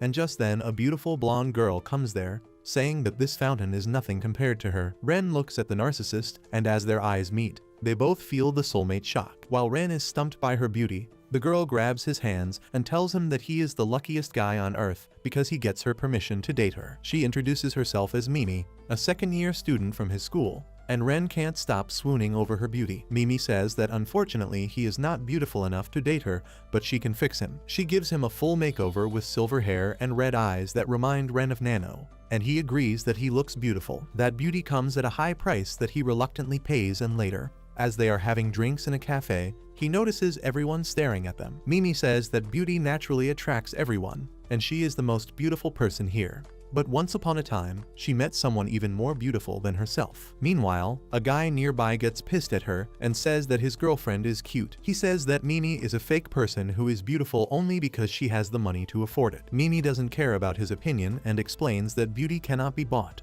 It must be earned, and she works hard every day to maintain her beauty. This pisses the guy even more, and he decides to throw his drink on her to ruin her clothes. But Ren shields her using his body. The guard comes running to chase the guy, but he slips on a straw. He is about to fall on the drink and ruin his clothes, but Ren saves him too because he doesn't mind his clothes being ruined as long as Mimi is safe. He knows that the guy is twisted, but he was trying to look cool in front of his girlfriend, so he forgives him. The guy is so moved on hearing this that he apologizes and turns himself in, while Mimi takes off Ren's wig, saying that he doesn't need it because his heart is beautiful enough. She then confesses her love for him and asks him to date her, and Ren agrees, but tells her that he already has 9 girlfriends. Mimi is shocked, but since she gets to be girlfriend number, which is the perfect number according to her, she agrees. Just then, Shizuka and Nano come there after shopping, and Mimi's mood changes on seeing Nano because she was the one who outshone and made her feel inferior. She refuses to join a group that has Nano, but she can't give up Ren either, so she challenges her to a beauty search contest to see who will leave Ren's harem. Ren thinks that Nano will refuse the challenge, but to his shock, she accepts it. Mimi remembers how she lost a beauty contest to Nano in middle school, but she accepted it gracefully and tried to be friends with her. However, Nano told her that friendships are a waste of time and walked away. Today, she decides to pay her back for that insult, and the beauty search contest takes place on the school rooftop. Kara asks Mimi to explain what's going on, and she says that she and Nano will list beautiful things about the girls in Ren's harem. Ren will be the judge, and if he accepts a beautiful thing, they will get a point. Whoever gets the most points will win the competition, and the loser has to leave Rentaro family. Kara refuses to let a game decide who leaves the harem, but the game has already begun, and she is the first target. Both Mimi and Nano point out beautiful things about her, and Ren accepts every single entry. After 7 rounds, Nano has the lead, and the next target is Shizuka. Hikari feels that Nano is going to win because she spends a lot of time with Shizuka. However, as Nano makes the first call, she talks about how Shizuka's small gestures are cute. Ren refuses to give her a point because she pointed out cuteness and not beauty. Nano panics that she made a mistake and Mimi scores a point quickly. Nano tries to fight back, but she can't see beyond Shizuka's cuteness and ends up losing the round. Now they are both tied, and the final target is Ren, who will decide the result of the game. Mei acts as the judge in this round, and Mimi makes the first call. She says that Ren's thick eyebrows are beautiful, but he shaves them so she doesn't score. Nano says that his proper uniform is beautiful, so Ren tears it. The girls keep listing beautiful things about him, and Ren ruins them so that they both lose and the game ends in a draw, which means no one gets exiled. However, Mimi can't accept a tie with Nano, so she takes leave. Nano stops her and apologizes for her actions in the past, explaining that meeting Ren and others changed her, and now she realizes what all she missed. She grabs Mimi's hand and asks her to be her friend, and that reminds Mimi of how she was obsessed with Nano in middle school. She entered her name in the beauty contest so that they could get an opportunity to talk and become friends, but her dreams took many years to come true. She is happy to become friends with Nano, but immediately switches to her arrogant style. With that, she formally becomes a part of the harem, and the first thing she does is give Kuzuri a makeover. However, she is surprised because all the girls in the harem are naturally beautiful, and she wonders about the reason behind that. As she sees Kuzuri kissing Ren, she thinks that his kiss is keeping their hormones in balance and making them beautiful, so she says that all of them should kiss him. Kuzuri brings out a special lip balm that will make the kisses more intense, and Ren and his girls melt with each kiss. Mimi goes last and experiences her first kiss, which makes her love Ren even more. By the end of the evening, the girls become so beautiful that their art style changes, and Ren becomes so handsome that he turns into a Greek statue. Soon after that, Ren reads an article that says that the solar activity is reducing and Earth may enter another ice age soon. He starts getting worried about the future of the planet, but Kuzuri thinks that he is stressed because he is bald and is wearing a wig since the beauty search contest. However, she has a hair growing medicine that can restore his hair immediately, and Hahari decides to take this change to give everyone a new hairstyle. Mei acts as the stylist and gives everyone a new fade, and seeing them like this makes Ren's hair grow back instantly. After that, Hahari asks Kuzuri for the hair control medicine she once fed Nano, and she absent-mindedly gives it to her. However, she realizes her mistake only after Hahari drinks it. Her hair starts growing uncontrollably and wrap her up like a cocoon before spreading out. Mei tries to rescue her mistress, but the hair attack her, and when Ren tries to save her, he twists his ankle. Anyway, they run to safety where Kuzuri explains that combining the hair growth and hair control medicines made Hahari's hair take over her mind, and now she can only act to meet her most primal urge, which is petting cute things. Hikari immediately starts imagining tentacle anime with the girls, and just then, Hahari's hair break through the door and grab Kirimi. Others can't help her, so they start running, but Hahari's hair tentacles are faster. Kuzuri hands over a medicine to Shizuka, and then sacrifices herself to buy them time to run. But it is not enough, and the tentacles attack them from behind. Hikari sacrifices herself too, and as the rest of the group runs out, they see that all the girls in the school are being attacked by Hahari. They get into the car and try taking off, but Hahari holds them back. Kara and Ikkyu decide to push the car so that it escapes Hahari's grasp. Once the car leaves, Kara hits Ikkyu over, and she lands on the car's roof, but when she sees the hair trying to block the gate, she volunteers to stop them. Soon, the car is out of the school, but by this time, the entire city is under attack from Hahari's hair. Nano suggests that they should get to the top of a tall building to survive, so Mei and Shizuka decide to be the decoys. Shizuka drinks the bunny ear medicine to become even cuter, and Hahari focuses on her. while Nano and Mimi help the injured Ren climb to the rooftop. However, they are in for the greatest shock of their lives when they see that the entire earth has been covered by Hahari's hair. Nano decides to cut the hair till they reach Hahari, and Mimi assists her by brushing them straight to make them easy to cut. While they work hard, Ren curses himself for getting injured. Suddenly, the hair surround him, and as his girls try to save him, they get caught. Luckily, Mei and Shizuka arrive there with a chopper just then because they were able to dodge the hair thanks to Shizuka's enhanced hearing. Nano and Mimi tell Ren to leave them behind because they are already trapped, and say that he is the only person who can stop this catastrophe. Ren gets on the rooftop and tells Mei to take him straight to the eye of the storm. He leaps towards Hahari, confident that her hair will try to save him from the fall, and once he reaches her, he can save her in return. However, he takes too much damage and loses consciousness, but luckily, Hahari's ex comes in clutch and sends him back to his body so that he can solve this problem. Ren awakens right in front of Hahari and kisses her to bring her back to her senses. She starts crying as she says that she saw everything that her hair did, and Ren tells her that it is not her fault. He tells her that she can make things right because she still has the power to control her hair. Hahari does that and sends a giant tower of her hair towards the sun to give it more fuel to burn brightly. With that, Ren cuts off her excess hair and everything returns to normal, but Hahari gets depressed about the mess she caused. She locks herself in her room and stops eating. But then Ren goes to meet her and shows her the news that says that no one was injured in the hair incident and most people actually liked it. Moreover, it gave the sun the necessary fuel to prevent an ice age. Ren tells Hahari that she saved the world, so she shouldn't be sad, and just then, the rest of the harem also arrives there to cheer her up in their own ways. A couple days later, as Ren is heading back home, he sees a classmate named Kakyur walking next to him. He knows nothing about her because she doesn't interact with anyone. Suddenly, strong winds start blowing and Kakyur panics as she tries to hide her face with her bangs. Ren notices a signboard heading towards her at deadly speed, so he jumps on her and saves her. However, in doing that, he gets to see Kakyur's hidden eyes, and the soulmate shock hits both of them. Once they get up, Kakyur thanks him for saving him and apologizes for being so shy that she can't let anyone see her face behind her bangs. Ren says that it is a shame because her eyes were really pretty, and Kakyur gets so shy on hearing that she vanishes, leaving a stuffed toy behind. Ren freaks out and wonders when did girls in his anime go to train in Konoha village. The next day, he finds another stuffed toy in his locker along with a letter from Kakyur who wanted to thank him again. Ren thanks her for the toy as soon as he enters the class, but Kakyur drops the toy she was knitting and vanishes. No matter where he tries to meet her, she vanishes, leaving behind the toy as her substitute, so he goes to his girls for advice. They tell him that Kakyur is said to be really pretty and curvy, but she is also very shy, and Ren realizes that his actions make her self-conscious, which is not good for her. So instead of getting close to her, he talks to her from around the corner and apologizes for trying to talk to her even though she said she was shy. However, Kakyur reveals that she is not hiding because of that, and she is actually in love with him. She freaks out on realizing what she just said and vanishes again.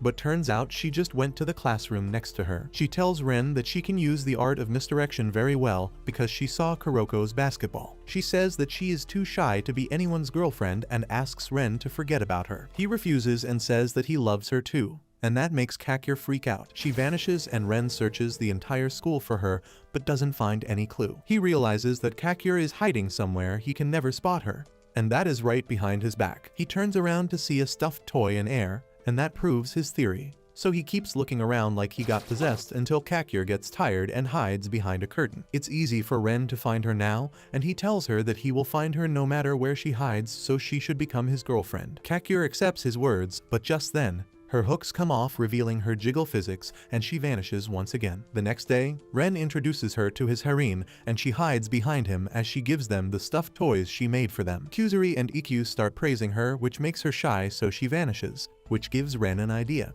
He announces a school-wide game of hide and seek, and Hahari adds that the winner gets to kiss Ren. Ren decides to be the seeker and says anyone he finds will join his team. The girls hide as soon as he gives the signal, and after 5 minutes, Ren starts searching for them. Ikkyu and Mei are hiding below the roof while testing their physical limits, and Ren walks right past them. Hakari and Kara pick the gym storeroom to hide and start fighting, but when they hear Ren coming, They hide in a box in the yin-yang position. They both start feeling good in that position and come out screaming, making them join Ren's team. They go to the chemistry lab and find Kuzuri and Mimi asleep inside a locker because it was too dark and cozy. Next, they go to the library storeroom where Shizuka and Nano are hiding in a box. After that, they go to the cafeteria where Hahari is clinging to Kurumi against her will. When they hear the Seekers coming, Hahari presses Kurumi against her bosom, and the glutton starts suckling on them because her favorite superhero is Homelander. Hahari feels so good, because of that she jumps and starts screaming, which leaves only Kakure, Ikkyu, and Mei. As the team searches for them, Nano spots a puddle of sweat on the ground, which leads them to find Ikkyu and Mei. Now only Kakure is left, but they have searched everywhere. Suddenly, the creepy vice principal passes them by,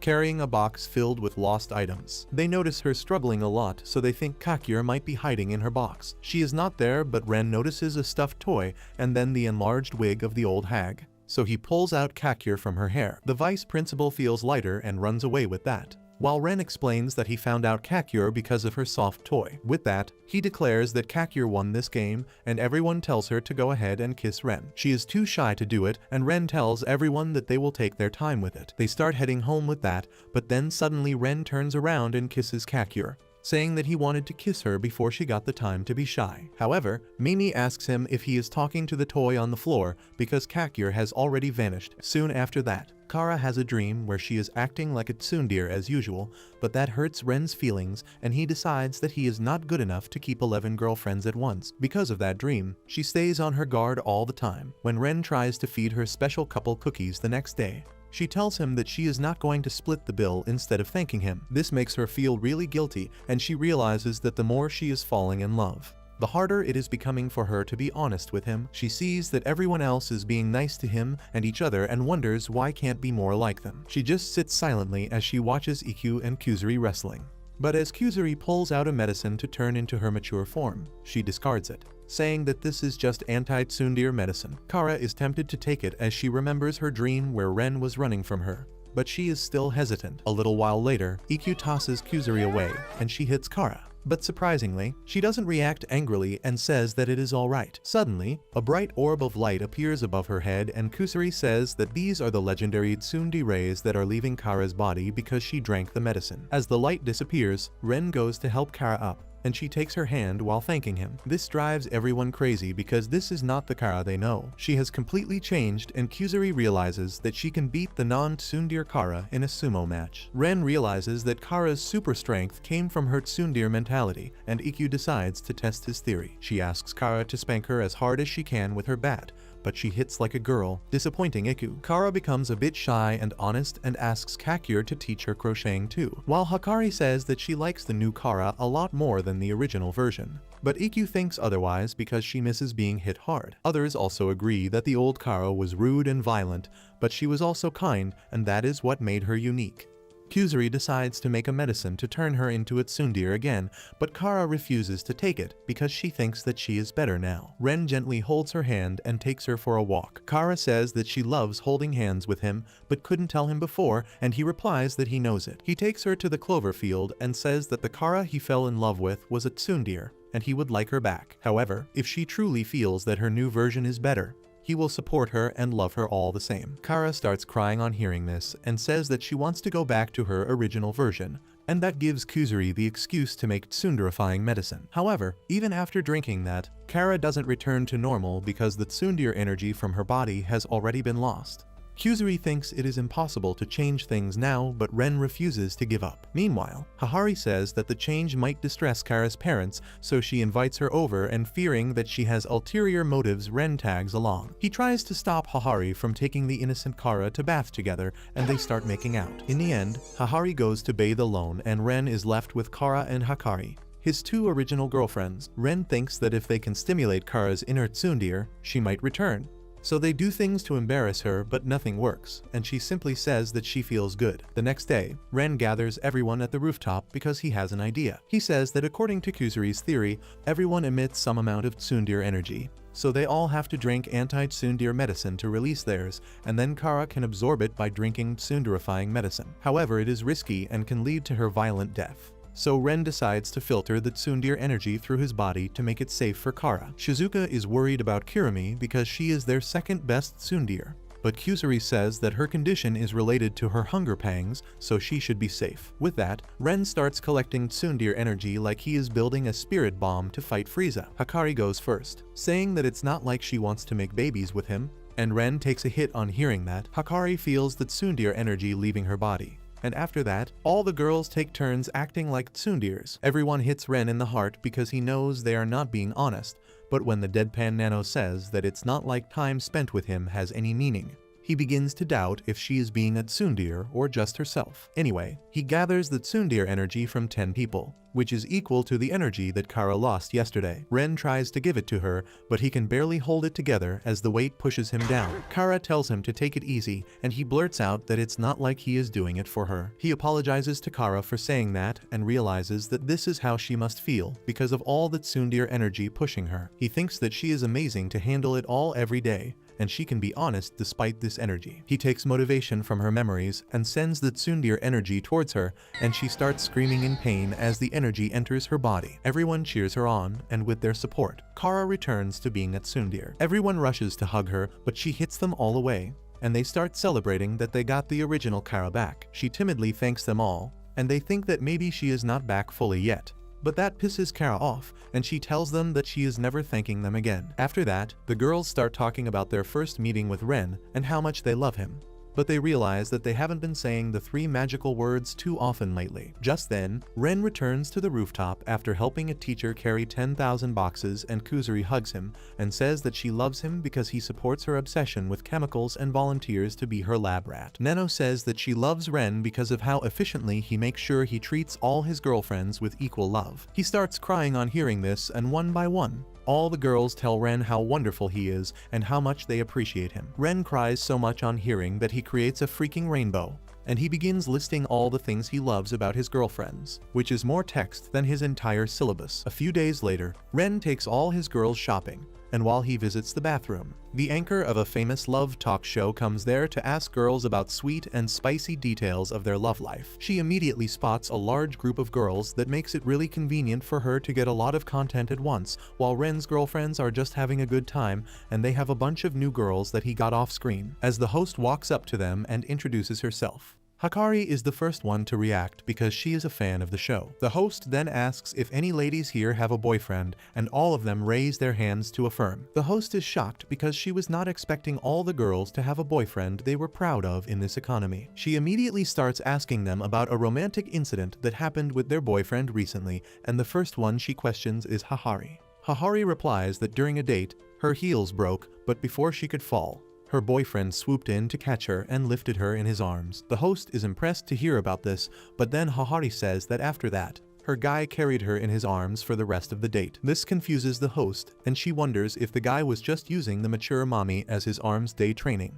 But then she moves to her next target. She goes to Kakyur because she thinks that the experiences of a shy girl will be more relatable to her audience. Kakyur nervously says that a few days ago, her bra hook came off, but her boyfriend held it shut the entire day. The host thinks that they are a big-time PDA couple and asks why didn't he just use safety pins. Kakyur replies that she is built different and safety pins have got nothing on her, so her boyfriend went plus ultra to hold her hooks in place the entire day. The host can't believe this and asks Kakyur what is she packing under her top, and she gets so flustered that she vanishes, leaving a soft toy behind. Next, the host asks Shizuka about her story, and she reveals how her boyfriend wanted to support her love of reading, so he wrote lines from her favorite stories on his body until he was fully covered in them. The host is concerned because that honestly sounds cursed, and moves to Nano next. Nano says that she was crossing a bridge with her boyfriend when he noticed her fear of heights. The host expects something sensible like he held her hand to comfort her, but instead learns that he gave her a ride across the river while he did butterfly strokes. The host is having a hard time keeping up and turns to one of the new additions to Ren's harem. She is a foreigner who says that she wanted to be a cowboy all her life,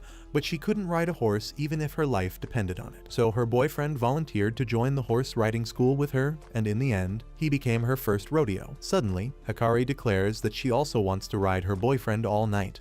But the host doesn't pay any attention to her and asks the 7-feet basketball player instead. The girl shyly says that her boyfriend has a big heart and he agreed to go out with someone like her when no other guy is interested. She talks about how she was about to fall on a bug and crush it, but her boyfriend protected the bug even though he broke many bones while catching her. After that, the host finally moves to Hikari while Ikkyu decides to fill in for Ren and follows the basketball player in case she falls and crushes anyone else. Hikari says that a few weeks earlier, she laid out a trap in a room so that she could seduce her boyfriend and spend steamy time with him.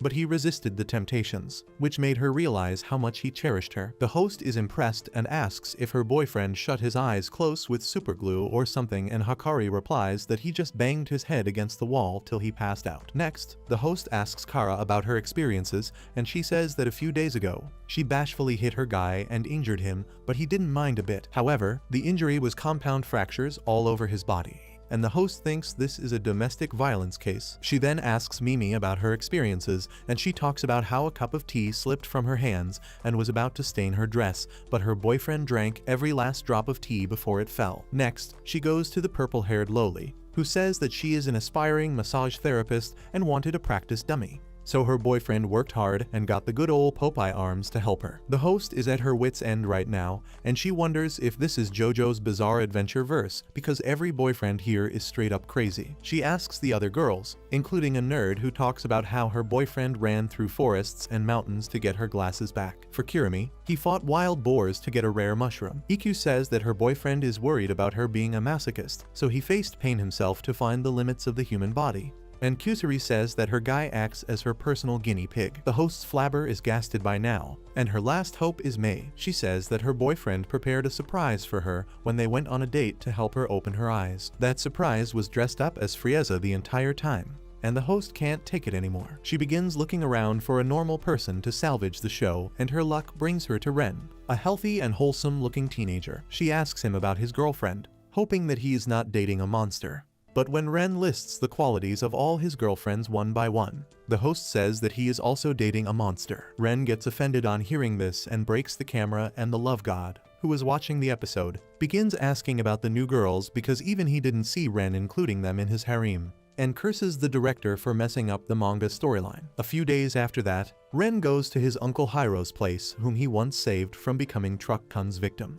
Hiro has asked Ren to watch over his daughter Chiyo, and Ren is sure that there is no danger of his little cousin turning out to be a soulmate. He is proven wrong the moment the door opens, and he locks eyes with Chiyo, and he starts sweating, wondering if the story is really going in this direction. Anyway, Chiyo introduces herself, and Ren recalls that she was in the interview scene earlier, but the girl tells him that it was not canon. She tells him to come inside, but just then, a bunch of BB pallets scatter on the floor, and Ren slips on them. He accidentally falls on top of Chiyo, but before the PDF accusations click in, he throws himself at the wall across the street. Chiyo comes to check up on him, but then she gets fidgety and mad because she has stage 4 OCD, and she can't bear it when things are disorderly. Right now, it is Ren's shirt that has been untucked, and Chiyo decides to do it because it makes her mad. Ren asks her to stop because something will rise if she continues. However, she is not happy even after he tucks in his shirt because it is wrinkled. Once she sorts it out, she immediately apologizes for losing her cool, but Ren says that it's alright. They go inside the house where Chiyo makes tea for him and then start studying. Ren compliments her for being so hardworking and responsible, and she replies that she has to do her best because she is the class rep. Ren begins to wonder if this girl even needs a babysitter when he accidentally spills tea on himself and Chiyo gets mad again. Ren goes to take a bath while Chiyo searches for a towel, and he apologizes for causing so much trouble for her. Chiyo replies that she is used to it while living with her dad, who is a single father. Ren starts feeling bad for Chiyo, who has to be responsible when she should be a child. Suddenly, the boiler gets unplugged and Ren starts shivering because the water is too cold. Chiyo goes to check out the boiler room, but she can't open the door, so she asks Ren to get out and wear his clothes to get some warmth. Ren still can't get over the cold and keeps shivering, and Chiyo feels guilty because she was supposed to entertain the guest and not make him suffer. So she does the only thing she can to warm him up and hugs him to transfer some body warmth. Ren is moved by her gesture and tells Chiyo that she is really kind and responsible, But the lowly nerd doesn't like those words anymore because she has heard them too many times from people who don't want to work as hard as her. Then suddenly, Ren pats her head and tells her that she doesn't have to try so hard because she is still in the first year of middle school and she should be more carefree. Chiyo is shocked because no one has said those things to her before, and Ren says that she is trying to fill big shoes by telling herself that she is a class rep and a responsible daughter. But she needs to be a child more often. His words break something inside Chiyo. She remembers how she started fixing small things because of her OCD, and people praised her for being responsible and sensible. The praise made her happy initially, but soon, it became her entire character trait. She started feeling like she had to live up to everyone's expectations, and now she wonders how Ren can point out something that no one else has noticed about her before. She hugs him tightly, and both she and Ren realize that they are going down the Sweet Home Alabama route, which is wrong and unacceptable. Suddenly, a robot arm takes off her glasses and Chiyo starts panicking when her vision becomes blurred. Ren asks her if she is alright, and she suddenly starts crying like a baby. She suddenly tells Ren that she loves him, and he wonders what is up with her sudden personality change. Suddenly, he hears Hiro's voice, asking how does he like his elaborate setup to match them. Ren looks up and wonders what is going on to find Hiro with the mechanical arm and a bottle of BB pallets. He declares that he planned all of this, from the BB pallets at the entrance to the falling cup, to the boiler breaking, and to stealing his daughter's glasses. Ren asks him why did he do all that, and Hiro gets cranky, saying that Chiyo is his dear daughter and he wants the best boy in the world to become her boyfriend. He explains that initially he wanted Ren to meet Chiyo after they both were adults so that things don't get awkward between them. But then he saw Ren surrounded by baddies, and that got him worried, so he had to take action quickly. Hiro thinks that all the girls around Ren means he is a player and doesn't have a girlfriend yet.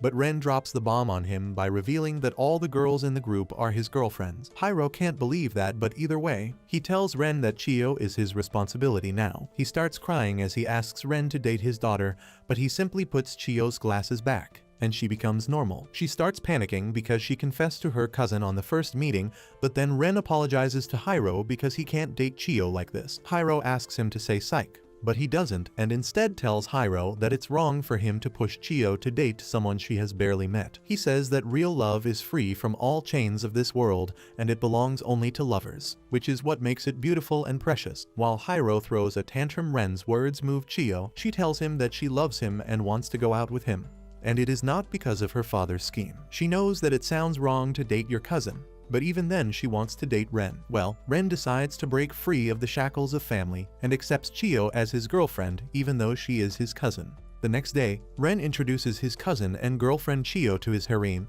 and while Hahari starts praying to the gods for this wonderful gift, Kara panics and asks Ren to think about the consequences. Ren tells her that the last episode aired without any problems, and the production committee of the anime will handle things if they get tricky with the censor bureau. Meanwhile, Hikari welcomes Chiyo to the gang, but as soon as the lowly nerd sees her short skirt, her OCD kicks in and she starts tugging at it to correct it. Ren explains how things are with Chiyo to Hikari, who reluctantly agrees to fix her skirt's length to get Chiyo off her. Once she is done, she is appalled by how she looks because now she can't use her thick and juicy thighs to seduce Ren. However, she gets an idea and stumbles towards him, saying that she can't walk in this short skirt. She uses this excuse to cling to Ren, and that gets Kara mad, who asks her to stop pretending. Chiyo notices Kara next, who doesn't want to fix her skirt's length. However, the skirt is the least of Chiyo's worries because Kara's whole uniform is disorderly. Once she is done fixing it, Kara looks really awkward and cautious, and then Chiyo moves on to her next target. She points out Mimi's eyelash extension, and Mimi begs her to let it slide this once because long eyelashes are very important for pretty girls. Chiyo doesn't listen to her and snatches off her eyebrows, causing Mimi to scream and run away. Next, Chiyo tells Kakure that her bangs are too long and forcibly puts them back with a hairband. Kakure hides her eyes with her hands, but luckily Shizuka comes with a pair of sunglasses. Kakure immediately wears them and looks like she works for the mafia. Just then, Chiyo tells Shizuka that her hair is unkempt and tries to comb it straight, even though Shizuka says that her hair are naturally curvy. She manages to comb her hair straight,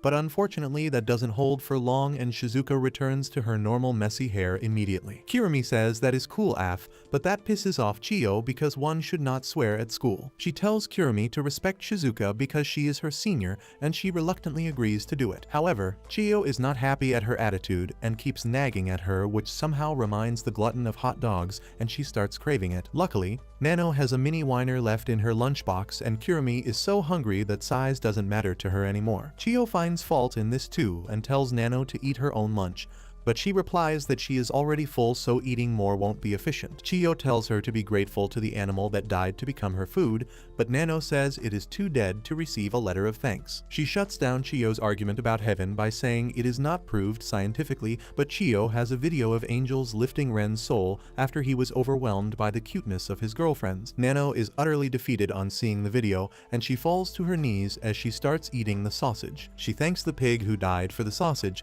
but she is about to throw up any moment, so Kuzuri rushes in with a medicine that makes puke rainbow colored. Chio confiscates the dangerous drug from her and then asks her to turn over everything she has. After collecting like 20 test tubes full of Kuzuri's medicines, Chio refuses to give them back and Kuzuri starts having withdrawal symptoms. Mei rushes to find some medicines that can calm her down, but Chio stops her too. Ren thinks that there is nothing Chio can find on the perfect maid, but luckily, she has a video of her driving with eyes closed, which is reckless and illegal. Mei's eyes open wide in shock on hearing this, but when she tries opening them again, she can't manage to do it. Ikkyu has an idea to make her open her eyes, which is to play rock paper scissors with Hahari, and the loser gets spanked by a baseball bat. She says that if Hahari is about to be hurt, Mei will open her eyes, and the pervy mommy immediately takes up that offer. Ikkyu loses the first round because she can only throw rock while holding the baseball bat, and she gets ready for a spanking. However, Hahari's inner pervert awakens on seeing Ikkyu propped up before her, so she drops the bat and uses her hands instead,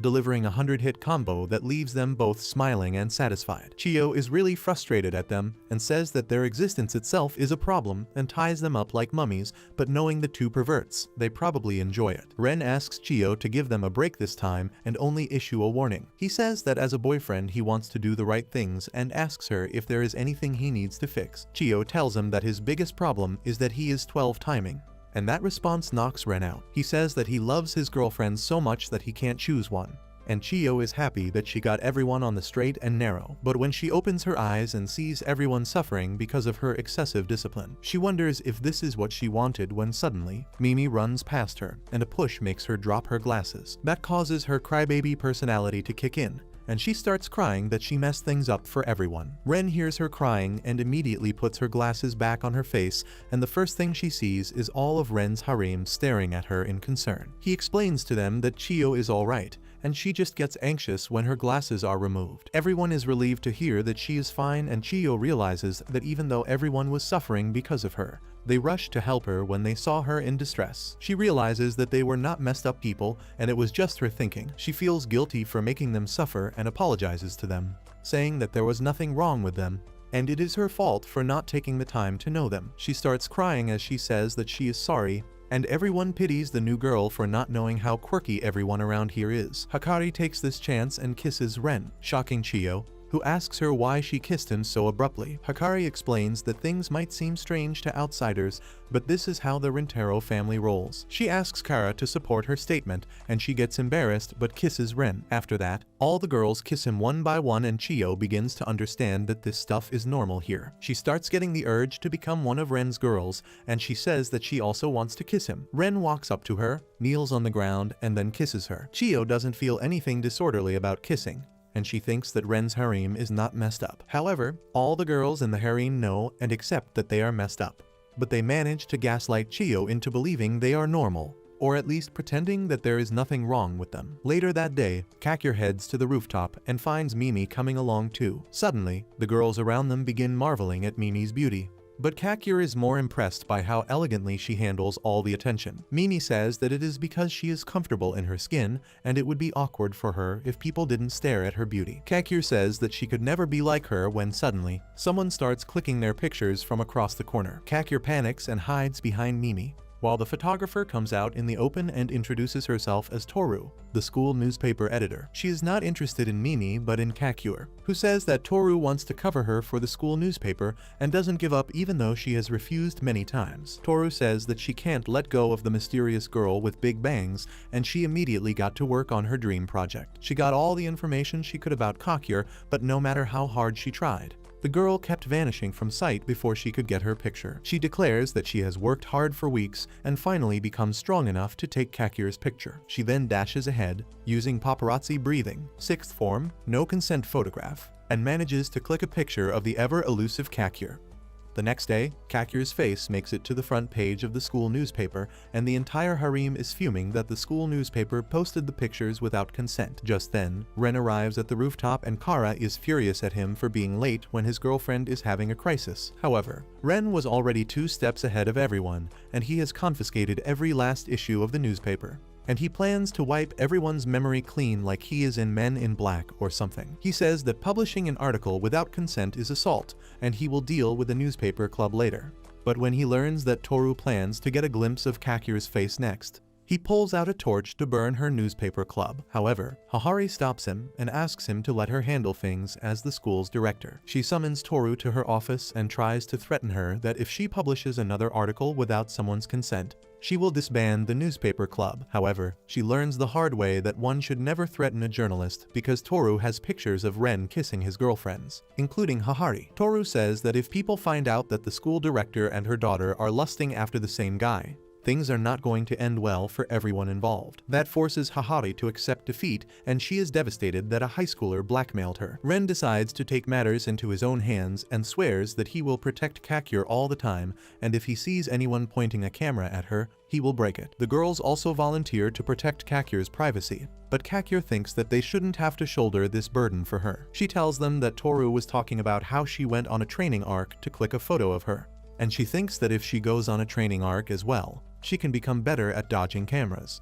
EQ likes the idea of training, and Hahari says that she knows the best thing to train Kakir. That thing is a bunny girl suit that embarrasses the living daylights out of Kakir, and she vanishes while everyone is glaring at her. EQ realizes that training works best when you push yourself to the limit, so she decides to do it too. While Shizuka spots a hump in Mei's skirt and finds Kakir hiding there, Mei vanishes as soon as she is seen, and Shizuka gets an eyeful of Mei's spotless whites that leave them both embarrassed. Meanwhile, Nano sees someone hiding inside Kusuri's coat, but when she goes ahead to check it, it turns out to be Hahari, who is just taking advantage of the confusion. Meanwhile, Kakir hides behind Kara, but Hikari spots her, so she becomes Kirumi's shadow. When she is discovered, she hangs from the railing to hide, but people find her there too, and she continues her ninja training till she is exhausted. She feels that her misdirection isn't getting any better, and she is wasting everyone's time. She apologizes to everyone and says that maybe she can't do it after all. EQ tells her that a true player never gives up until the final whistle, but Mimi stops her and tells Kakir to look at her. She is wearing Kakir's clothes and asks her what does she think about her in them. Kakir says that she looks beautiful, and Mimi knows that the shy girl made this dress herself. She asks her to have more confidence in herself because she can create beautiful things like these. That gives Kakir the push she needed, and she gets ready to face her fears. The next day, she meets Toru in the hallway again.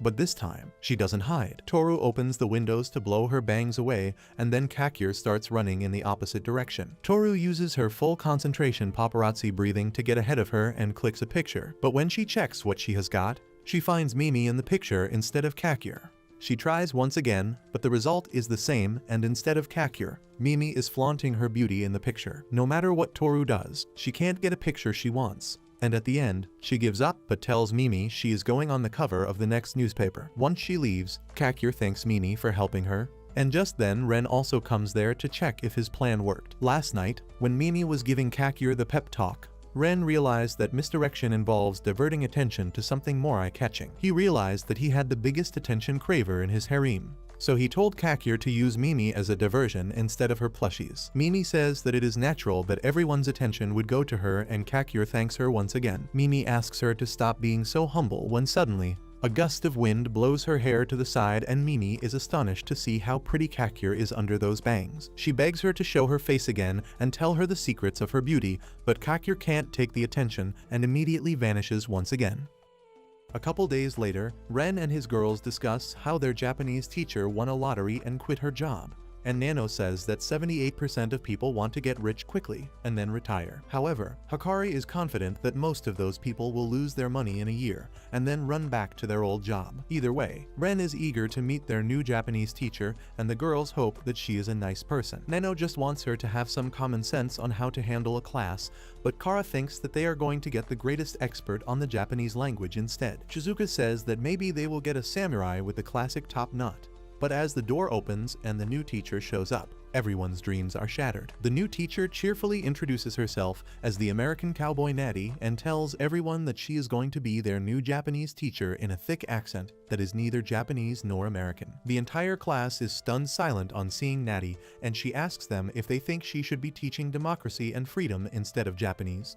Kara can't deny that, but Natty tells her that you shouldn't judge a gun by its holster. She says that the Constitution doesn't say that American people can't teach Japanese or that they have to dress modestly. She declares that she is here from the land of freedom to teach them how to be free, but Kara tells her to just do her job and teach them Japanese. Moreover, she asks Natty why her English sounds weird, and she replies that it is because she is such a fluent native speaker that non-natives can't even understand her. Kara is about to throw her out of the class, but Ren asks her to stop. Natty thanks him, calling him eyebrow boy because that is the first thing she notices about him right before coming down to his eyes. The two of them get the soulmate shock and keep staring at each other, which triggers Kara's spider sense, and she realizes that something is wrong. Natty starts blushing and tells Ren to stay after class for some extra lessons because she keeps getting distracted by his eyebrows that remind her of American highways. Kara yells at her to go back to her country. But anyway, when the school day ends, Ren stays back for the extra class. To his surprise, Natty sits on the same desk as him,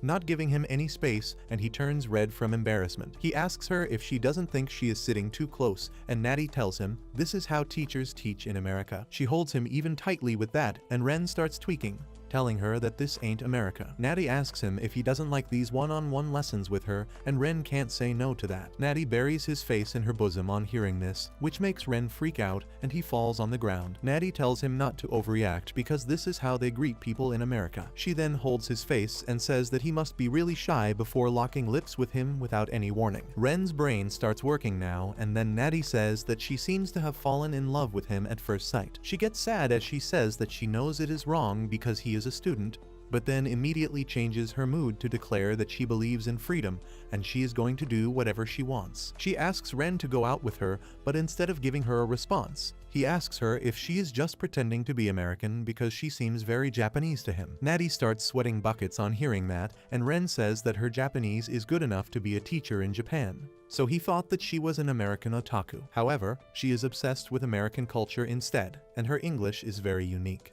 which made him realize that she was a poser. However, the bigger clue was that she proposed to him, and Americans don't do just proposals like this. They just hang out and hook up for weeks before asking, "What are we?" And since Natty didn't do that, Ren is sure she is not an American. Natty can't lie her way out of it, and she accepts those allegations, saying that she has never been in love before, so she didn't know how to react. She admits that her real name is Nichiko, and she loved America, so she wanted to be an English teacher. However, her English was awful, so she couldn't get the job. Ren asks how did she even get a job here, and Natty replies that she showed up at Hahari's office declaring she wanted to be a teacher, and she gave her the job because she was cute. As for coming from America, Natty says that she was there for like 5 minutes before she came back. She starts trembling as she realizes that this lie might end everything for her. She remembers her childhood in her traditional Japanese family that expected her to wear a kimono each day and learn traditional instruments because she was supposed to carry her family legacy forward. When she didn't perform well, her mother locked her in a storeroom and told her that she was a disgrace to all Japanese people. Natty was hurt and didn't want to live like her parents wanted. She was uncomfortable in a kimono and hated the lessons, and wondered just why did she have to endure it all. Suddenly, she saw a Hollywood movie tape on the floor, and when she played it, she found kids watching TV by themselves while eating pizza and drinking cola. Natty was mesmerized to see the kind of freedom people have in America. So she dyed her hair, got new clothes, and turned her personality around to get kicked out of her house. She was scared about her future, but she still flipped the bird to her parents and came to the school to seek a job.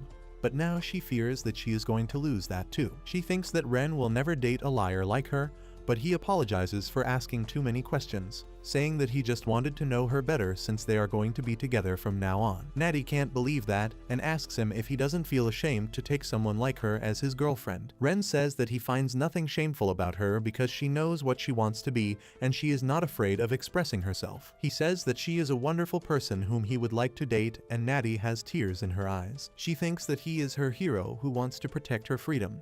But instead of telling him that he is her Captain America, she declares that she is Captain America. With that, Ren takes Natty to his harem and asks them to accept his newest girlfriend. Kara has personal issues against Natty, who says that she is impressed by how free-thinking people are here. One thing she is not impressed by, however, is that they all dress the same. She says that it is not the American spirit because they should dress in ways that reflect their uniqueness. Hahari loves the idea and announces that she will sponsor any dress the girls want, and everyone becomes a fashion designer for themselves. Nano finishes her assignment first, but she has drawn blocks in the name of a dress and Natty rejects that. She rejects everyone's ideas and then asks Ren, May and Kakyur, who are not even drawing anything. Ren says that his girls like him the way he is. May says that she got the maid outfit from Hahari, so she can't change it, and Kakyur likes her uniform because it keeps her stealthy. Natty objects to that and says that this is not true freedom. She tells them to let their hearts run wild, but keeps banning whatever they pick, because that is not the freedom she wants for them, which is very American. Anyway, the dresses get ready the very next day, thanks to the power of Hahari's money, and then she tries to dress up all the girls by herself. In the end, everyone is wearing light purple robes like they belong to some satanic cult, but that is only to create suspense before they reveal their outfit. They draw lots to determine the order, and May gets the first spot. She reveals her choice of dress is an animal suit that comes with a tail that wags according to her mood. Everyone is blown away by this, but Natty is bored and doesn't even react to it. Next, Shizuka reveals the outfit she chose, turning herself into a Disney princess. Natty's reaction is still the same, and when Chiyo reveals her police uniform that makes Hahari want to get arrested, she still doesn't react. Next, Kirimi reveals a dress that is covered with macarons, and she is really embarrassed because she is going out of her comfort zone with this. The dress is fully functional too because the macarons are real and she starts eating them. It is Mimi's turn next, and she reveals that she is wearing an enormously large golden dress while standing on stilts to maximize her glamour. After that, Hikari dresses up like a gift with chocolate dripped all over so that Ren can eat her. Nano wears a tight swimsuit because it is elegant and efficient, while Ikkyu wears clothes with inbuilt resistance bands. Kyuzuri is submerged in a huge jar of formalin, and Kakyur is wearing a schoolgirl uniform because she is trying to be bold and more confident in herself. Next up is Ren's turn, and like a true man he dresses up as the future king of the pirates, making his girls' hearts race. Ikkyu asks him why is he dressed like the pre-time skip Luffy though?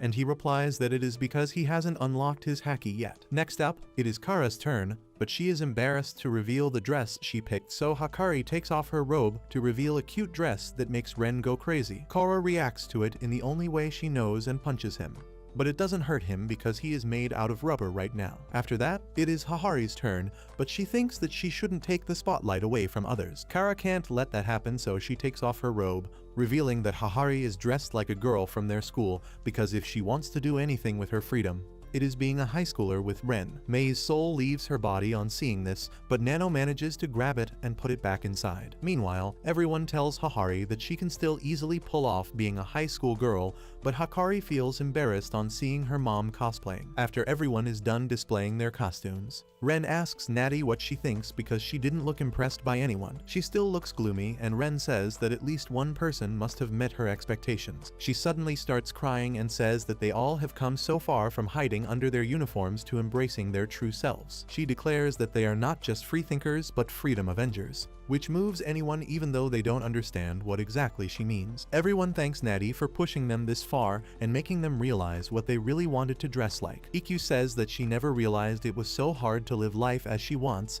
and even Hahari says that she now understands that they have been suppressing their desires. Chiyo and Kirimi disagree with the two perverts who make others uncomfortable with their unsuppressed desires. Natty is so moved by everyone's reaction that she pulls out her old driver's license to let them know that she is actually a Japanese citizen. That shocks Kara, and Ren asks Natty if she is sure about it because she wanted to keep it a secret earlier. Natty replies that after seeing everyone live so freely, she wants to join the family, and she can't do that if she is keeping secrets from them. Everyone is moved on hearing this, and they rush to hug Natty, and after that, they start talking about each other's dresses. Natty feels happy on seeing this and tells Ren that she feels like a weight has been taken off from her shoulders. She thanks him for seeing through her lies and making it all possible, and Ren moves ahead to kiss her. But unfortunately, their hats get in the way. A few days later, Hahari sees a commercial for an insurance company, but the only thing that sticks with her is the driver saying YOLO and driving off a cliff. So she decides to celebrate every moment of her life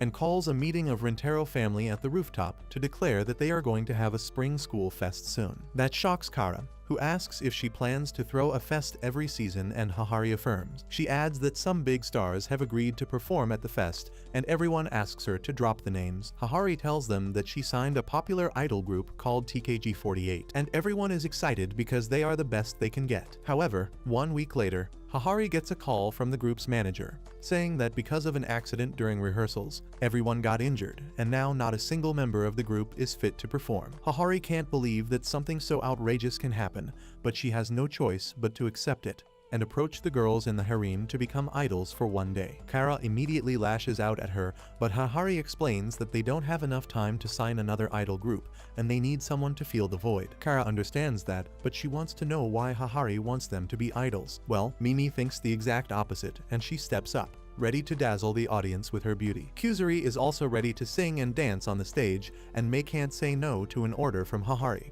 Natty says that being an idol is about freedom, and that is the American way, so she is going to perform on the stage too. Kara tells them to think it through, but Ikkyu is also on board with the plan because dancing on stage takes a lot of stamina. Nano wants to make memories with her friends, and Chiyo is happy to help. Kara still tries to convince them that they can't do it in time, but when Ren starts crying tears of joy, saying that he can only imagine how cute his girls will look on stage, she folds and agrees to become an idol. Hikari has no reason to refuse the plan, and since everyone is already prepared, Kirumi also signs up for it. Hahari starts drooling as she hears that everyone is ready to become idols, but then Natty asks her if she is going to be a part of the group. Hahari replies that she just wanted to see all the girls on stage as idols, and the two foul-mouthed tsunderes of the group tell her that she is not going to walk away after setting them up. Just then, Shizuka says that she also wants to join that, and Kakure too, even though she is so shy that she has to hide behind Shizuka to say all that. She asks Hahari to put her in the back row, so that she doesn't get much attention, and Ren starts sobbing,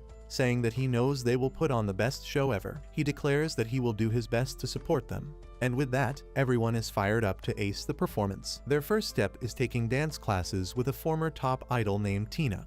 Kakure and Hikari start talking about how Tina is a famous dance coach now, who has a superb record when it comes to teaching new idols. Tina asks them if they know what is the key to an idol's success. Ikkyu immediately yells that it is hard work, but Tina speaks over her and says it is the quality of their performance. She gloats that she made it to the top of the idol world because of her high-quality performance, and that is what she is going to teach everyone. With that, she starts the training and immediately figures out that Nano and Mei have the greatest potential in the group because they can copy all dance moves quickly and perfectly. She also notices that Mimi radiates elegance from her entire body, and she naturally becomes the center of attention. As for Kara and Ikkyu, Tina thinks that they have a lot of stamina, and they seem to get better the more they practice. Compared to the previous girls who have some good qualities, Tina is furious at Shizuka, Kuzuri, and Chiyo because they are performing like kindergarten students. Well, they are still better off than Kirumi because she has gotten hungry after moving just a little bit, and she wants to eat something immediately to get energy. After that, Tina puts her attention on Hikari, Hahari, and Kakure, whose greatest assets have become their greatest weakness. They start feeling tired and heavy because of the jiggle physics, and Tina loses hope when she sees Natty, who is dancing like a traditional Japanese woman. All the girls are exhausted after dancing, and Ren comes there with towels and water for them. But Tina doesn't give them a break. She says they will do singing practice next, and she wants to see their singing quality. Shizuka sings first, and her cute voice immediately slams Ren and Hahari into the wall. Kakure is next, and somehow she sings even more quietly than Shizuka. Mimi sings like she is in the opera, and Natty sings in the ancient Japanese way, which drives Tina mad. She asks her why is she doing everything like a Japanese woman when she is an American.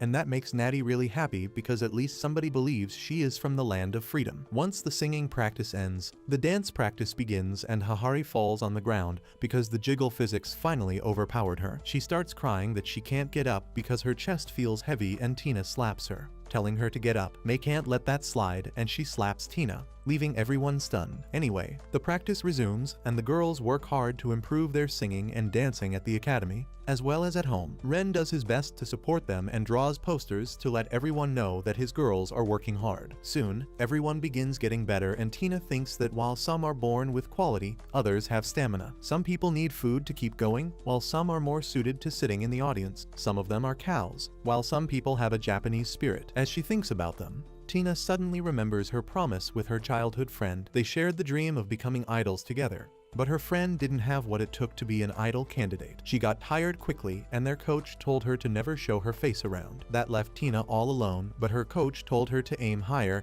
and she did so without complaining. That is how she became a top idol, and that is exactly what she plans to do with the girls in her care. She decides to give the 6-week performers a timeout, and they realize that they are holding the other girls back. Kakure says that it is all her fault, but Chiyo replies that they are in this together. Hahari and Shizuka fear that at this rate, they won't be able to put on a good show by the time the fest arrives. Hikari says that they should just give up and let the others handle the performance, and everyone agrees with her. They go to talk to Tina, and to their surprise, she has come up with the same idea. She tells the remaining 7 girls that if they want the program to succeed, it needs to be just them. She says that their high-quality performance will go to waste if they let the other 6 girls take part with them. Hahari and others are disappointed on hearing this, and they slowly close the door before being discovered. However, they stop in their tracks when all the girls inside refuse Tina's offer. They tell Tina that everyone has worked hard till now and they can't let it go to waste. Also, it will be more fun if all of them can perform together. Tina is furious on hearing this logic and says that if they perform with the others, they will ruin the entire show. Kirimi replies that their friends have always stood by their side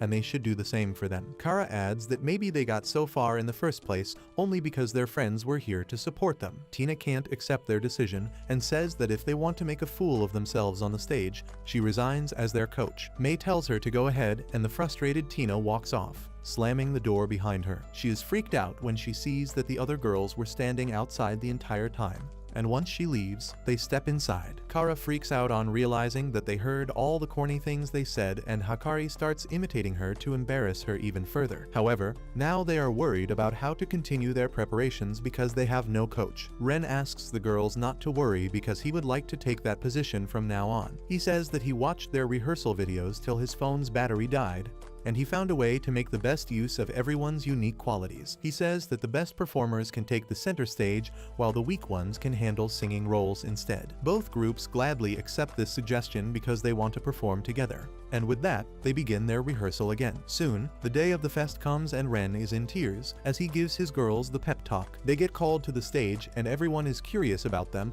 because they haven't heard of any idol group named Rentaro Family. The girls start performing to the best of their abilities, but some people from the audience get bored and decide to check other things out in the meantime. Gradually, more people start leaving, but Ren keeps cheering on his girls with his eyes closed. When he opens them, he finds the entire lot empty, and he is the only one watching them. He can't believe that no one stayed behind to see the hard work of his girls. When he hears some people discussing that the idol group TKG48 is here, everyone rushes to them to get autographs, and the girls hand out their autographs with their plastered hands. Turns out, it was Tina who brought them here by calling in a favor with the leader of the group. She wants to make sure that no one sees the low-quality performance of Ren's harem, and she is determined to show them how tough the world of idols can be. Ren still keeps cheering on his girls and hopes that at least one other person shows up. He can only hope that Hiro comes here for his daughter, and just then, he hears his voice. Hiro runs to him, beaten and bruised, while holding a big bundle behind him. Ren panics on seeing him like this and asks what happened, to which Hiro replies that he got hit by a tank on the way, but there is nothing that is going to stop him from seeing his daughter's performance. Well, Ren is glad that he is here because now they can execute their special trick they have practiced to pull a crowd. They attach the steel pipes that Hiro has brought and put their cutouts on them, so that they create an illusion that the girls have dozens of fans cheering for them. Ren thinks that if he and Hiro can act like 20 people cheering for the girls, more people will show up to reward them for their hard work. Turns out, they have more people who want to watch Rentaro Family's performance even without using such tricks. The Dino School baseball team and Gorilla Gang are here to watch the performance, and they feel they are a bit too late because it just ended. Hahade signals the girls to perform their second song, and they swear to do their best for Ren. As their fans start cheering for them, more and more people are drawn to the performance, and eventually Tina hears about it too. She immediately runs to see what is going on, and how can the girls pull such a crowd? Tina is blown away by their performance, which is really awful technically, but she can feel that the girls are shining on the stage. She realizes this is the kind of show she wanted to put on stage with her best friend, and she immediately calls the idol group girls to stage to see it too. Eviron is awestruck by the show, and they keep talking about it long after it ends. Ren's girls catch their breath behind the stage after their performance, and he runs to them to tell what an amazing performance they gave. They immediately hug him, feeling proud and happy that their hard work paid off. The next day, they receive the news that a famous producer named Nakai wants to sign their idol group under his agency, and the girls are thrilled to hear this. They go to his office and Nakai tells them that they have what it takes to be the next global heartthrobs, but he has just one rule they need to follow. The girls are excited to hear it, but the moment Nakai says that they are not allowed to have a boyfriend, the room gets empty before he can even turn around. A couple days later, Ren goes to the gardening club in school, and the moment his eyes meet the tall gardener, he feels the soulmate shock. He wonders how should he react to this because right now, he is on a mission for his girlfriends. A few minutes ago, he was on the rooftop with his entire harem when he suddenly got an idea. He thought they would look extremely cute if they wore flower crowns, and as he was muttering out loud, Ikkyu heard him. She told him about a girl named Yasashi from her class who was in the gardening club and could help him, and that is what led him here. Now, Ren breaks out of his stupor and asks the tall green-haired girl if she can help him with finding flowers to make crowns for his girlfriends. The girl smiles at him and says that she will help him, but in return, he needs to help her with farm work. The slight lisp in her pronunciation triggers a cuteness attack in Ren's heart, and he agrees to help his latest soulmate. The girl then introduces herself as Yasashi, and Ren notices her cute butterfly-shaped hair clips. He is shocked when he sees that they are not hair clips, but actual butterflies who are sitting on the flowers in Yasashi's head. Ren immediately lets Yasashi know that her head is becoming a biosphere reserve, and she tells him that she knows it. She says that the flowers and the butterflies have been living in her hair for a long time, so she lets them live there.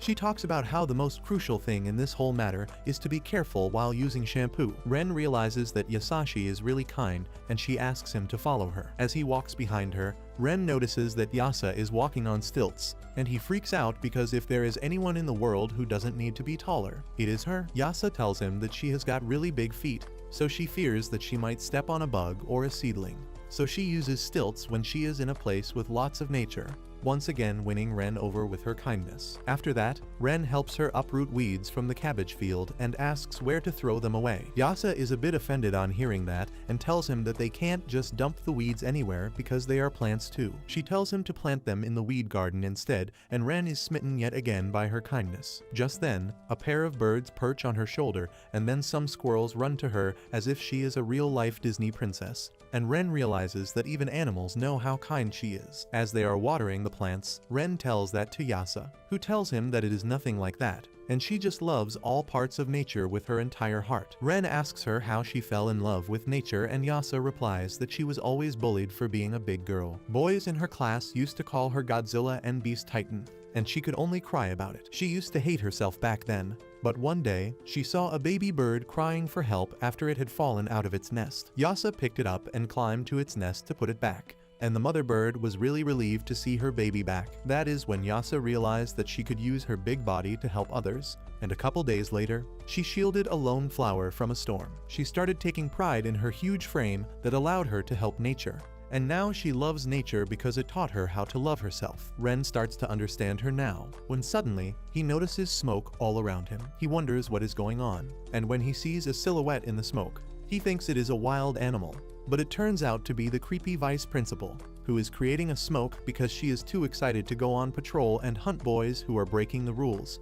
Yasa freaks out on seeing her, and Ren tries to convince her that the vice principal is dangerous only for boys. However, what Yasa is actually afraid of is fire, because she once saw a forest fire and realized it was one thing that could kill everything in its way. Ren understands her fear, but realizes she is overreacting because the vice principal has just lit 2 incense cones on her back. Just then, she smells some boys and climbs over the wall to reach them, and Ren manages to get Yasa back on her feet. While he is helping her, he notices that the seedlings have dirt all over them because of the old hag, and he starts cleaning them, saying that the plants might have also been startled by what they just saw. Yasa can't help but notice how kind Ren is, and she enjoys working around the garden with him for the rest of the day. In the evening, Yasa thanks Ren for helping her out. She says that a lot of people have helped her in the past, but no one was as dedicated as Ren. He says that he had a lot of fun too because being in nature and working with plants was more soothing than he expected. Yasa is moved by his words and hands him some pretty flowers that he wanted. She feels a little sad that he is already committed,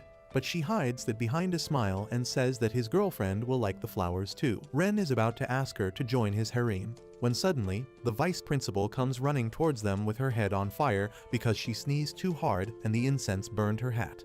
Yasa collapses as soon as she sees the flame demon running towards them, and as the vice principal bangs her head like a rock singer to put out the fire, she ends up sending flames in all directions. A few embers head straight towards Yasa, and she freaks out, but Ren jumps in at the last moment and uses his coat to protect her. Yasa's eyes widen in awe on seeing this because until now, she was the one who always protected others, and this is the first time someone is protecting her instead. In the meantime, the vice principal finds some jocks and makes them use their salivated water to put out the fire. Once Ren finishes ensuring that the old creep will live, he turns to Yasa and asks if she is alright. She stammers for a moment and then yells out loud that she loves him.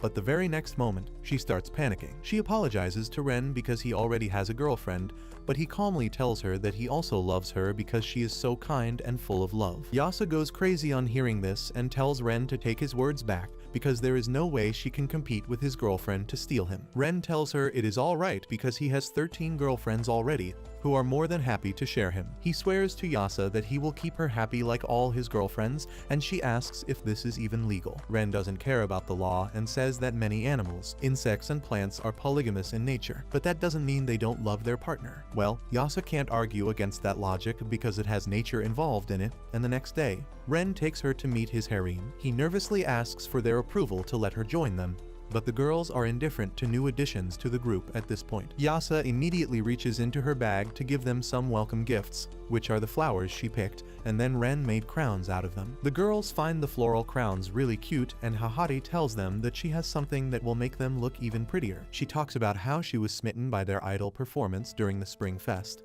and she ordered something special for all of them. She unveils her surprise to the girls, which is a white gown for every single one of them. The girls wear the white gowns and the flower crowns, and their cuteness literally blows Ren into the sky and makes him explode. Meanwhile, the girls are smitten by how good they look in the gown and the flower crown. They go to thank Yasa for this gift, and Kuzuri suddenly gets an idea. She goes to talk with her fellow lolis and tells them an idea that they immediately agree to. Kuzuri then asks the rest of the girls to share some flowers from their crowns. At the same time, Hikari talks to Yasa about flowers because she loves flowers too, and while they are bonding over the flowers in their head, Kuzuri approaches Yasa with a flower crown. She tells her to wear it and become like the rest of them, and Yasa is a bit hesitant to do it. However, Kuzuri convinces her to take the flower crown, and within these couple of minutes, Hahari has arranged a white gown for the plus-sized girl. Once Yasa wears the crown and the gown, Ren is mesmerized by her beauty and compares her to the goddess Venus. Yasa thanks everyone for making her feel welcome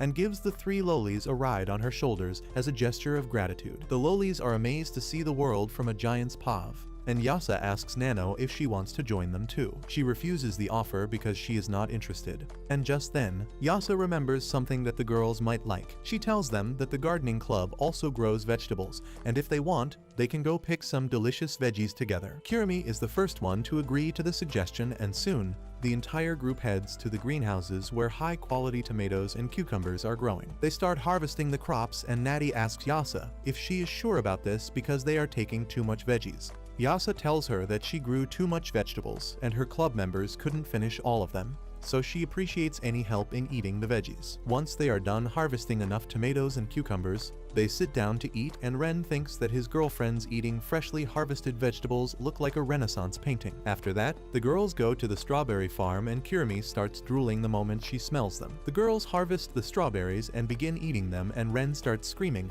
because he finds his strawberry-eating girlfriends really cute. Suddenly, Nano remarks that the fruits and vegetables here shouldn't be of such high quality, and Yasa tells her that plants respond to the love you pour in them. Nano tells her that cannot happen because it is not realistic, but Yasa doesn't care about science. Meanwhile, Hakari gets an idea, and she takes a bite of a strawberry before kissing Ren. Seeing her do that, the rest of the girls also swarm Ren to kiss him with the taste of strawberry in their mouth. And Chio gets frustrated by their rowdy behavior, but she can't help herself jump in the middle of the crowd to get some sweet kisses herself. Yasa can only watch this from afar, and she doesn't know how to react. Hakari approaches her and tells her to go ahead and kiss their boyfriend, and Natty pulls her forward so that she doesn't waste her time hesitating. Yasa gets shy as she thinks about kissing Ren, but then she notices the height difference between them through their shadows and makes an excuse that she is not ready for a kiss yet. Soon after that, Hahari volunteers to tend to the farms to thank Yasa for the delicious treat, and the entire harem joins her. Mimi waters the flowers, telling them to grow pretty like her, and Kara tells the flowers that she is watering them because she was told to and not because they are pretty, and both their reactions irritate Kuzuri. Nano tries to test Yasa's theory by saying "I love you" to the plants while Iku cries, saying that these tiny seedlings will become her food one day. Once the work is done, Yasa thanks everyone and says that she has to do some more things so they can head home. As she walks away, the only thing on her mind is Ren kissing the girls, and she thinks how he must dislike dating a girl taller than him because she heard the same thing on a TV show once. Suddenly, Ren approaches her and asks her to come with him because he has something important to talk about. Yasa follows him and finds that all the girls have become as tall as her. She wonders if they just had their growth spurt after eating her vegetables, but Ren explains they are just standing on piles of dirt while covering it with their gowns. He says he asked them to do that so that he could try height difference kisses with them. Yasa says they would have to bend down to kiss him, and Ren tells her that he finds the thought really exciting. He says that he doesn't care about a girl's height when it comes to kissing, and asks Yasa to kiss him. She is still shy, but gently bows, and Ren gets on his toes to kiss her, and after that, all the girls get their turns to kiss him. A few days later, Ren goes to all the sports clubs in the school one by one because he has heard rumors about a mysterious masseuse who shows up at the girls' sports clubs, gives everyone a massage, and then disappears into thin air. Ren is not even sure if the mysterious masseuse exists, but in case she does, he wants to take her to his girlfriends because he wants to give them a relaxing spa treatment. Suddenly, he hears screams coming from the tennis club, and when he reaches the tennis court, he finds all the girls lying unconscious on the floor. Ren wonders what happened here when he sees a Loli standing among the scattered girls. She turns around coldly to farm some aura, but the moment she looks into Ren's eyes, the soulmate shock hits them both. Ren is pretty used to the shock by now, but the Loli is curious about him and turns to check him out. Meanwhile, the girls on the floor start waking up, and Ren asks her if she and her friends are alright. The girls reply that the purple-haired Loli gave them a massage that felt so good that they immediately collapsed. Ren turns his attention back at the Loli and asks if she is the mysterious masseuse he has heard rumors about. The Loli affirms, introducing herself as Momi, a middle schooler, while she keeps squeezing invisible lemons the entire time. Ren says that he didn't expect her to reveal her identity so easily, and Momi tells him that she always introduces herself, but her massages leave everyone so high that they can't remember anything about her. She says that now she will have to carry everyone back to their room, and Ren volunteers to help her. As they pick the first girl, Momi starts squeezing and cuddling with her, and Ren tells her that she needs to learn about consent. However, Momi replies that she is not a pervert, and she just likes how soft women's bodies are. That is the whole reason she chose the path of becoming a masseuse, because she wants to keep the body of the girls as soft as they can be. Ren is still not convinced that she is not a pervert, but he helps her transport all the unconscious girls to their club room. Once they are done, Momi thanks him and offers to massage his body in return. She says that his muscles are screaming in pain, and he is surprised that she can tell that without even touching him. Momi tells him that thanks to her she can tell about anyone's physical condition with a single glance, just like how Goku can tell how strong his opponent is with a single look. Ren already likes the weeb girl, and then she makes an even better impression when she starts massaging him. Ren feels like he is in heaven, but Momi is not happy at all. She finds that his muscles are so tense that it looks like he has vibranium injected into them. She asks just what difficulty level is he playing at,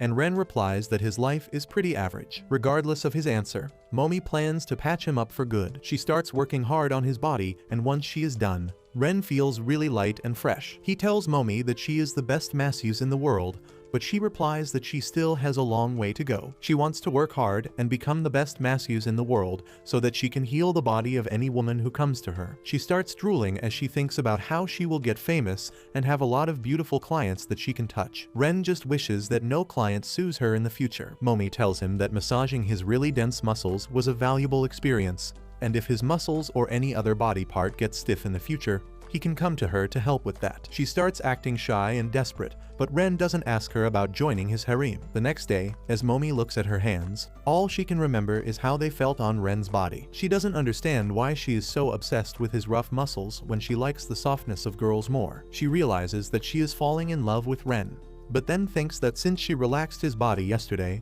he won't come to see her again. To relieve her own stress, Momi starts playing with a Hikari squeeze toy. Momi soon leaves the classroom to squeeze some dough when she finds Ren waiting for her outside. He asks her to massage him again, and to her surprise, his body is as hard as the other day. The same thing happens the next day, and even though Momi is happy that she gets to touch Ren each day, she wants to know what the hell is making his muscles so stiff every day. She asks if he is being subjected to severe physical labor in a secret government facility, and Ren tells her that he is just helping someone he respects a lot. That person is actually Nizawa, the artist behind the manga, and Ren is literally breaking the fourth wall to visit her. When he went to see her for the first time 2 days ago, she wondered if she was hallucinating because Ren is not supposed to be real in her world. However, she agreed to let him work as her assistant because she needed help after all. Ren immediately started working on coloring the panels she had already drawn, but each frame made his heart pound in excitement because Nizawa had drawn his girls really cutely. However, he realized that even though the writer had mentioned only 5 characters in the script,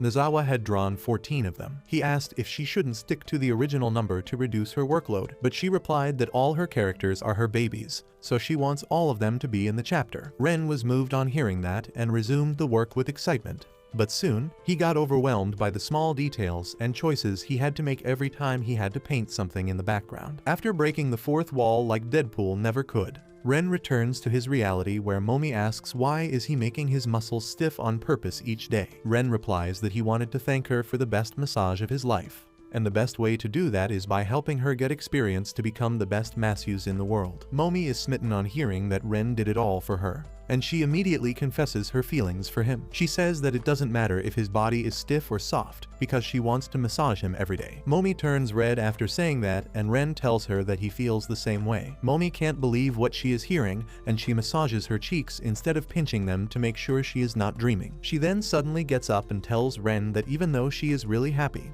there is someone she must massage right away. She starts walking away, but Ren gets up and says that he will come with her too because he knows exactly whom she is going to massage. With that, they run towards Nizawa's house, who is feeling incredibly sore after completing the latest chapter of the manga. The next day, Ren formally introduces Momi as his latest girlfriend to his harem, and Kurumi is shocked to see her. Momi recognizes her as her next seat neighbor even though they have never talked in class before. Momi says it is because Kurumi is a delinquent who is always eating her lunch too early, and Kurumi calls her a pervert for playing with Hahari cushions. Momi says it is all water under the bridge now because they are friends starting today. She holds Kurumi's hand and starts fondling it. Before moving on to the rest of the harem, she starts with the 3 curvy queens because they have the heaviest shoulders. They are in tears because of how relaxed their body feels after the massage, and their souls leave their body, but Mei grabs them and shoves them back inside. This makes Momi realize that Mei needs a massage more than anyone else because constant hard work has made her muscles really sore. Momi works her magic all over her body, and then Kusuri asks her for a massage too. However, Momi takes one look at her and says that she is so lazy and carefree that there is no tense muscle in her body. This makes Kusuri disappointed, which stiffens her brows, and Momi starts massaging them. She then moves on to Chiyo, saying that she is really stiff for someone her age. Next, it is Shizuka's turn, and Momi massages her shoulders that are tight after reading books all day long.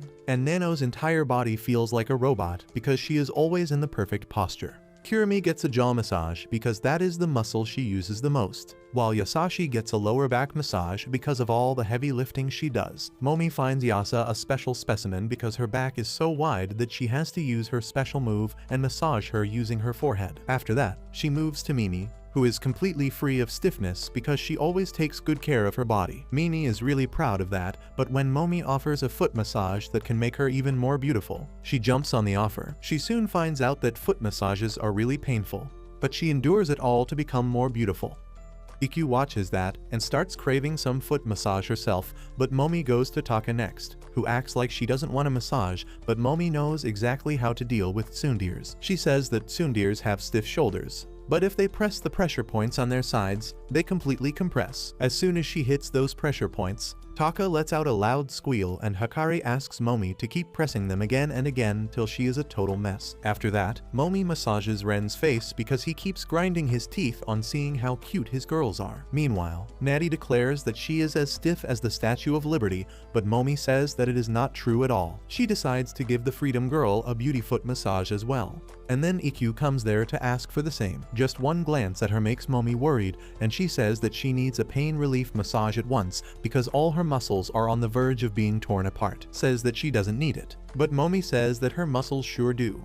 And as a masseuse, she can't ignore any muscle crying for help. Ikkyu tries to back away, but Momi ends up giving her the pain relief massage. Ikkyu feels terrible once her body is fully relaxed, and the girls realize that she is like an undead who takes damage from healing spells. Anyway, Momi gives her the foot massage too, and once she is done, everyone tells her that they have never been happier when a new girl joins the harem. They want to thank her somehow, and Momi asks if she can massage the soft parts of their bodies that she didn't get to massage before. The girls immediately agree, and Momi immediately massages the cheeks of the three lolis, which makes Kirumi crave lollipops that Hikari has ready. After that, Momi massages her face with Mei's soft hands and then moves on to Kirumi's belly that stays flat and smooth no matter how much she eats. For Yasa, Momi picks her arms, and for Nano and Mimi, it is their thick thighs. She then turns her attention to Kara and Ikkyu, and Kara gets angry thinking that there is nothing soft on her body. However, Momi finds that her butt is really soft while Ikkyu has a firm athletic ass. That is also the same body part that Momi picks in Natty. With that, she moves on to the main course, which is the three curvy goddesses. She feels that Hikari is really soft and plump,